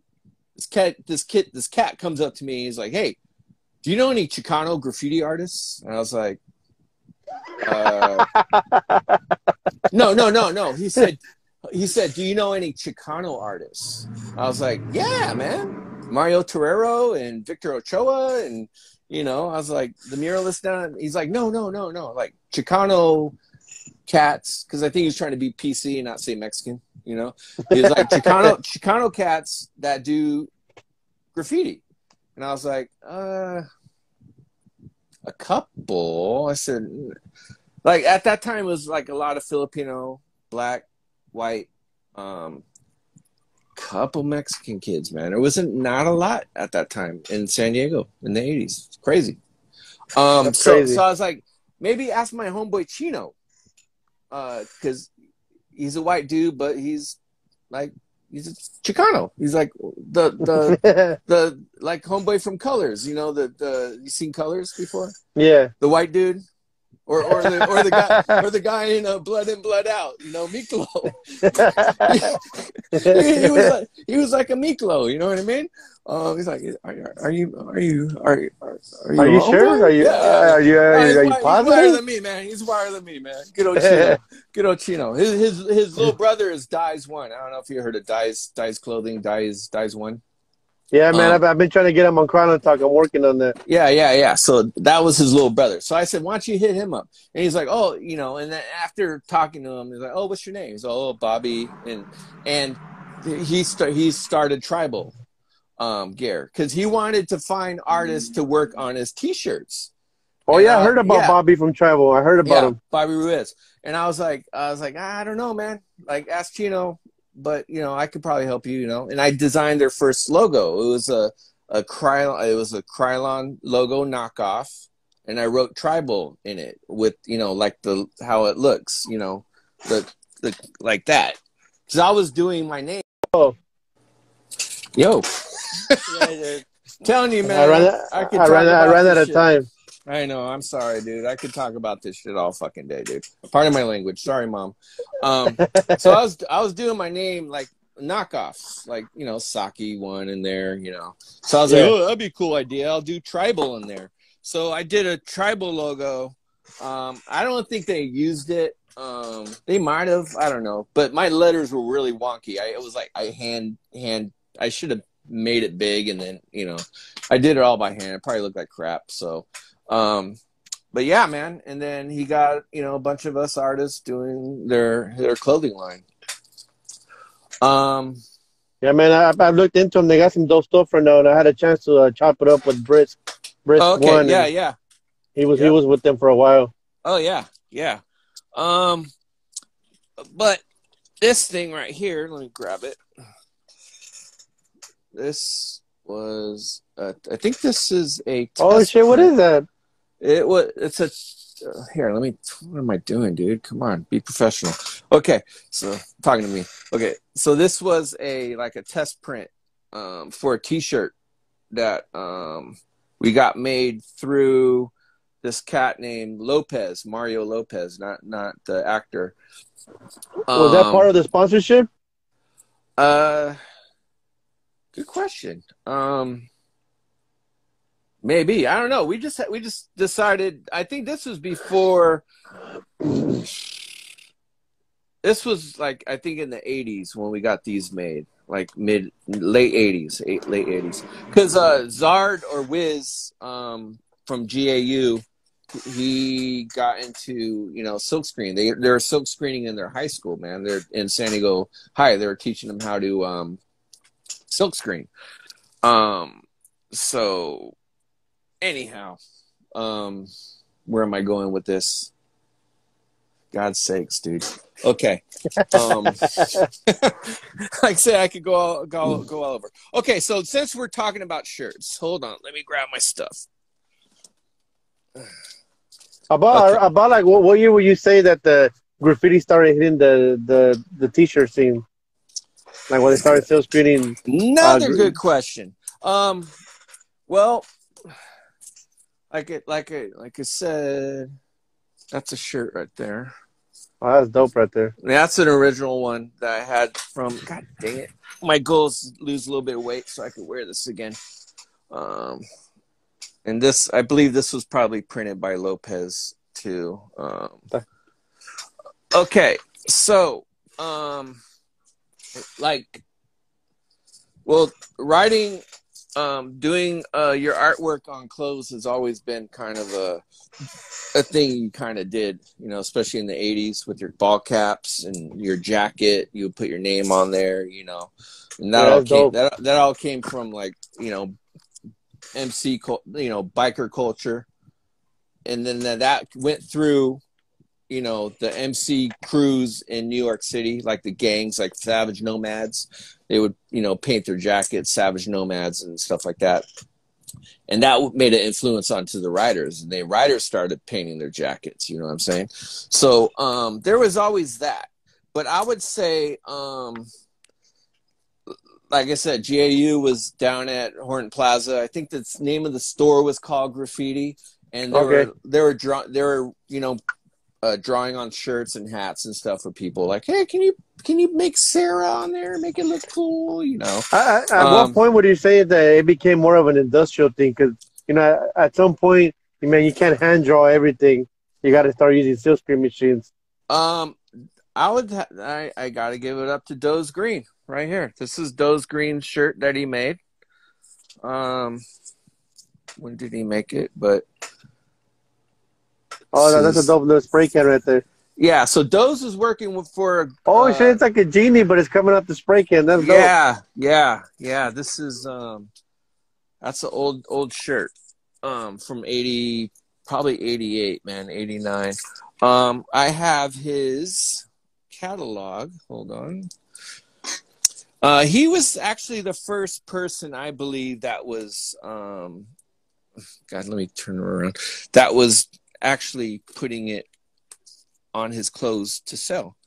I know he made an influence on me to. Where the hell is? I'll find this thing in a minute. He made an influence on me to do some stuff on clothes. Me and my friend Zero, our boss. I was a window washer. I used to wash windows on the high rises down in San Diego. And he bought my boss. He bought us silk screening. Material. Well, yeah, the equipment. He bought the whole thing, man. And we're trying to do something, like, but we didn't know what the hell we were doing. We didn't know how to. We made good stuff, good designs, but we didn't know how to market ourselves. You know what I mean? Gotcha. So, actually, one of my designs. God damn it, I'm gonna go on forever.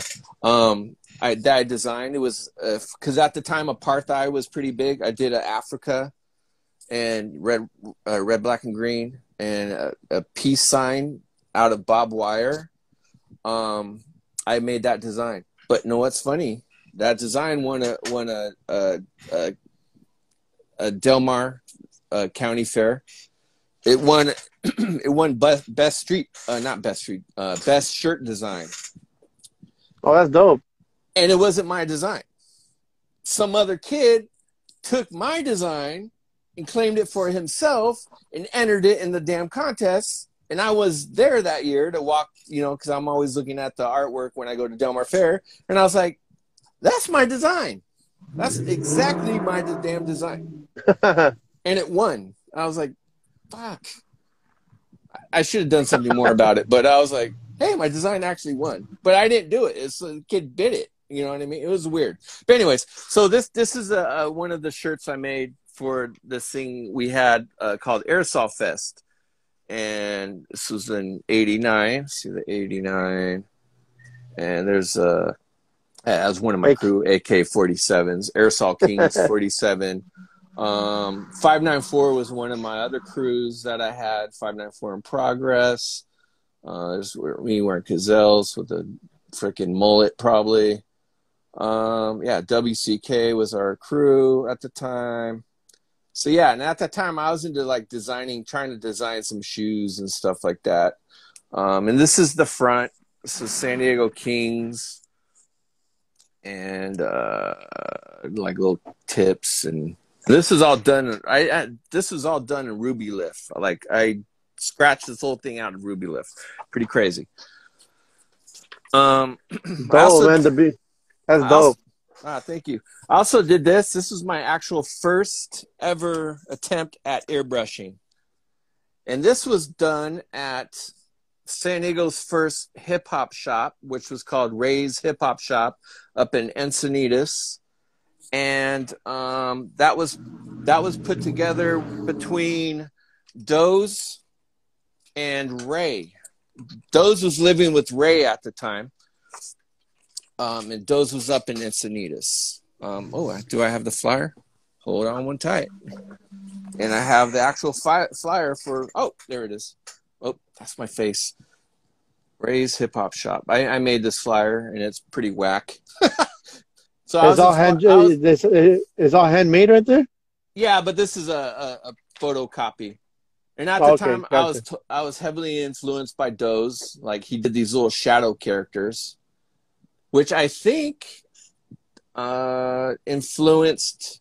You know what? It could have been Phase 2. Phase 2 did something in IGT with some shadows, but Phase 2 was influential. Like Mode 2 probably, I think for the Battle of the Year logo, he did shadows.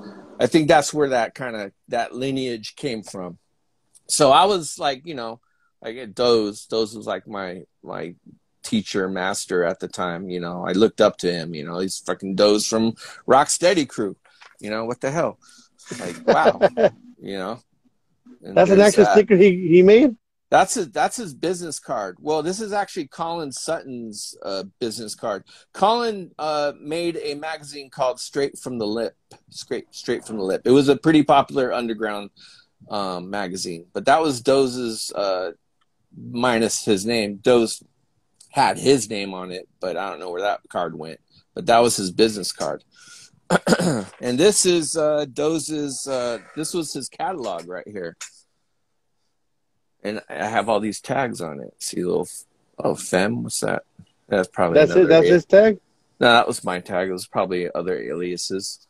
Gotcha. So that's his catalog, and he would make these. These were medallions. So he would hand carve these things, and then we would paint them. We would help him paint them. We had a production line at his apartment up in Encinitas, so we would help him paint these things.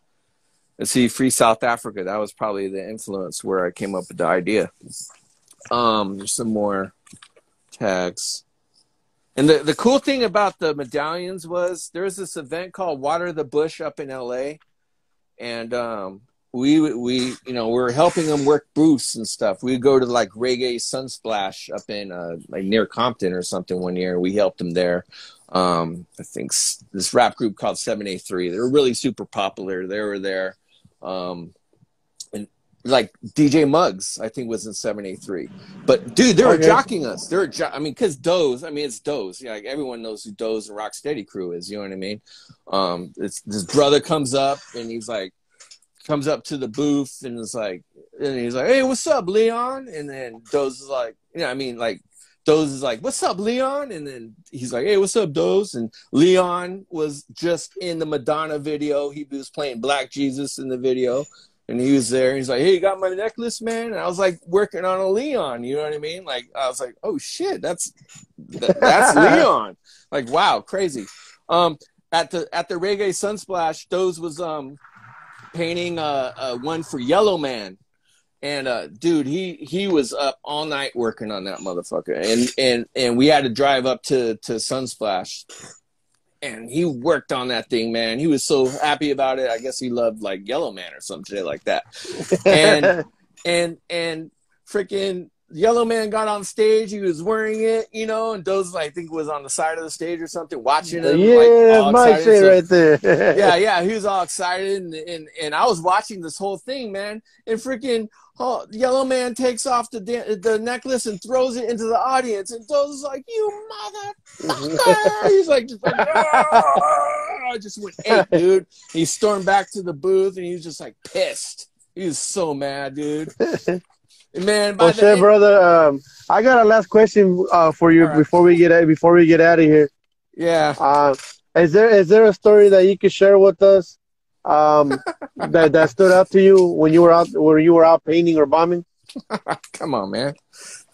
Do I have a story? Oh man, there's many.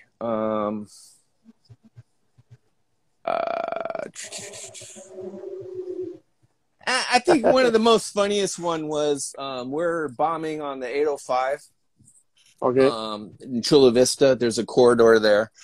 They just built these new walls on the side of the freeways, and I was like, "Yo, I gotta hit these things, man." So how much time do we have left?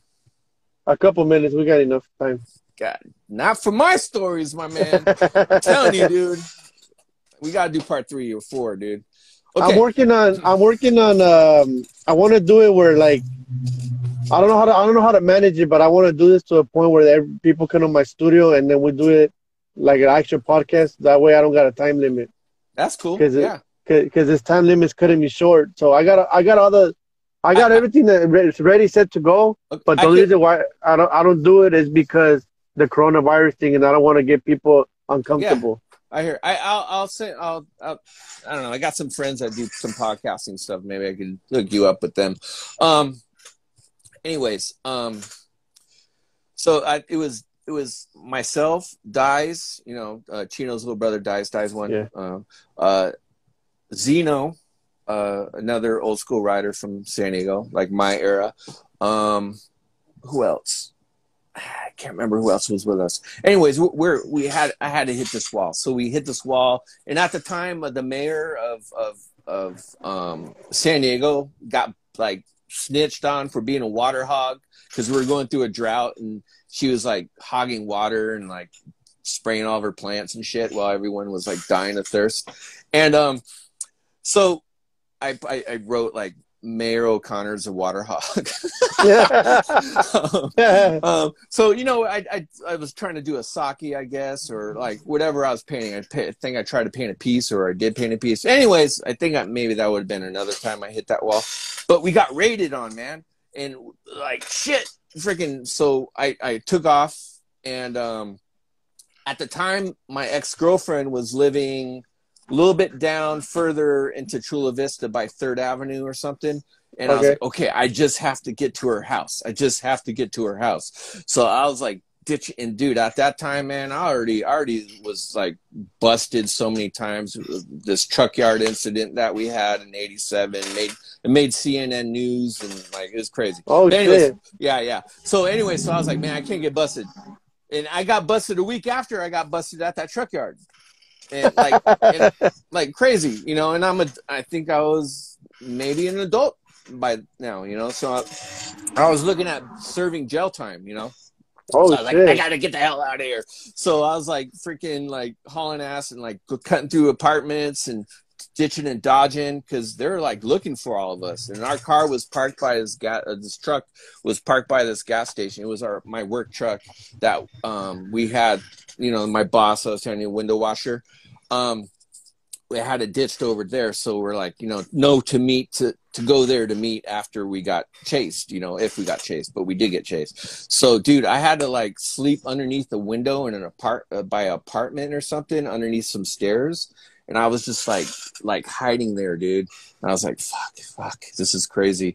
And all of a sudden I started smelling something, man. I was like, is that shit, man?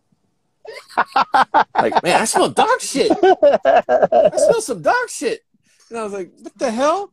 And then I get up and I looked and I touched the ground. I was like, oh, fuck, man, I was laying in dog shit, dude. And then by that time, it was like a couple hours. So I go walking, trying to clean myself off. trying to be all cool, walk up to where we parked, and sure enough, like maybe Zero was with us. He was like a notorious bomber, man, the king of San Diego as far as bombing goes. And Dies was there. Then Zeno was there. We all made it. We all didn't get caught. So that was pretty memorable. It was a good night. Yeah, I mean, not a good night, but it was good that no one got caught. Yeah, but I had shit on my back. But yeah. Again, brother, I really want to thank you very much for this time that you're giving me and this valuable information that you share with us. Yeah, man. And if you're willing to do it, brother, I'm trying to get this thing going. I don't know how I have to figure it out. Real quick, dude. This has been killing me. Sparvar. People are saying it wrong, dude. Sparvar is the first paint company that had riders do their colors. Sparvar. Right here. Oh, dude. shit. Yeah, this is early 90s, I believe. And remember I was telling you about our sponsorship through Krylon. So real quick, Krylon pulled their ad off of our commercial because of the tag banging shit. So they said, no, we don't like this. We don't like this. We don't like this graffiti stuff. But the funny thing, here's the kicker, dude. Guess who owns Sparvar? Krylon. Exactly. That's their company overseas in Europe. How funny is that? So they kind of said the graph writers could have Sparva, but they can have Krylon. Because it's America, man. Yeah, man. Well, we definitely got to set that up so we could get you in here and sit down and we could do a full-on podcast and finish up. Yeah, man. Like I said, dude, I haven't even got to the nooks and crannies of everything, dude. I still got. Are you located in SD right now? Yeah, man. Spring Valley. Oh, look at this. Go real quick. Sorry, I gotta brag real quick. You see this? Go to Tony Hawk's Instagram page. He posted a photo of him at Del Mar Skate Ranch in front of this poster here. And this is my friend Richie's poster, Kaz, my first writing partner. And he took this from that day. Oh shit! So you have it. Well, we just got done. I just got done picking up my stuff from. We had a museum show down here, called Not Like You, and yeah. So he had that is in his collection. That was a pretty famous photo that Tony Hawk just posted of that. That's historic right there, and that's Richie's. Oh yeah! What? Speaking of Richie, let me say something real quick. Are you familiar with E.T., right? Yeah, the E.T. phone home, the movie. Yeah, I love to talk about this. So Bob Harrow was in E.T., right? So is that the kid riding the bike? Yeah. Bob Harrow. He's from Spring Valley. So anyways, to make a long story short, my friend Richie Kaz, he had the bike that Bob used in E.T. he somehow him and his a friend of mine, James Monahan, and him went to Bob's factory or some shit like that, and like Richie's like, hey, can I have a bike? And like Bob's like, yeah, sure, take that one.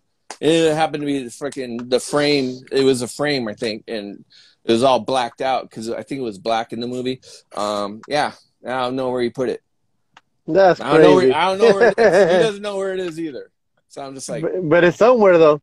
My friend Richie, man, that guy.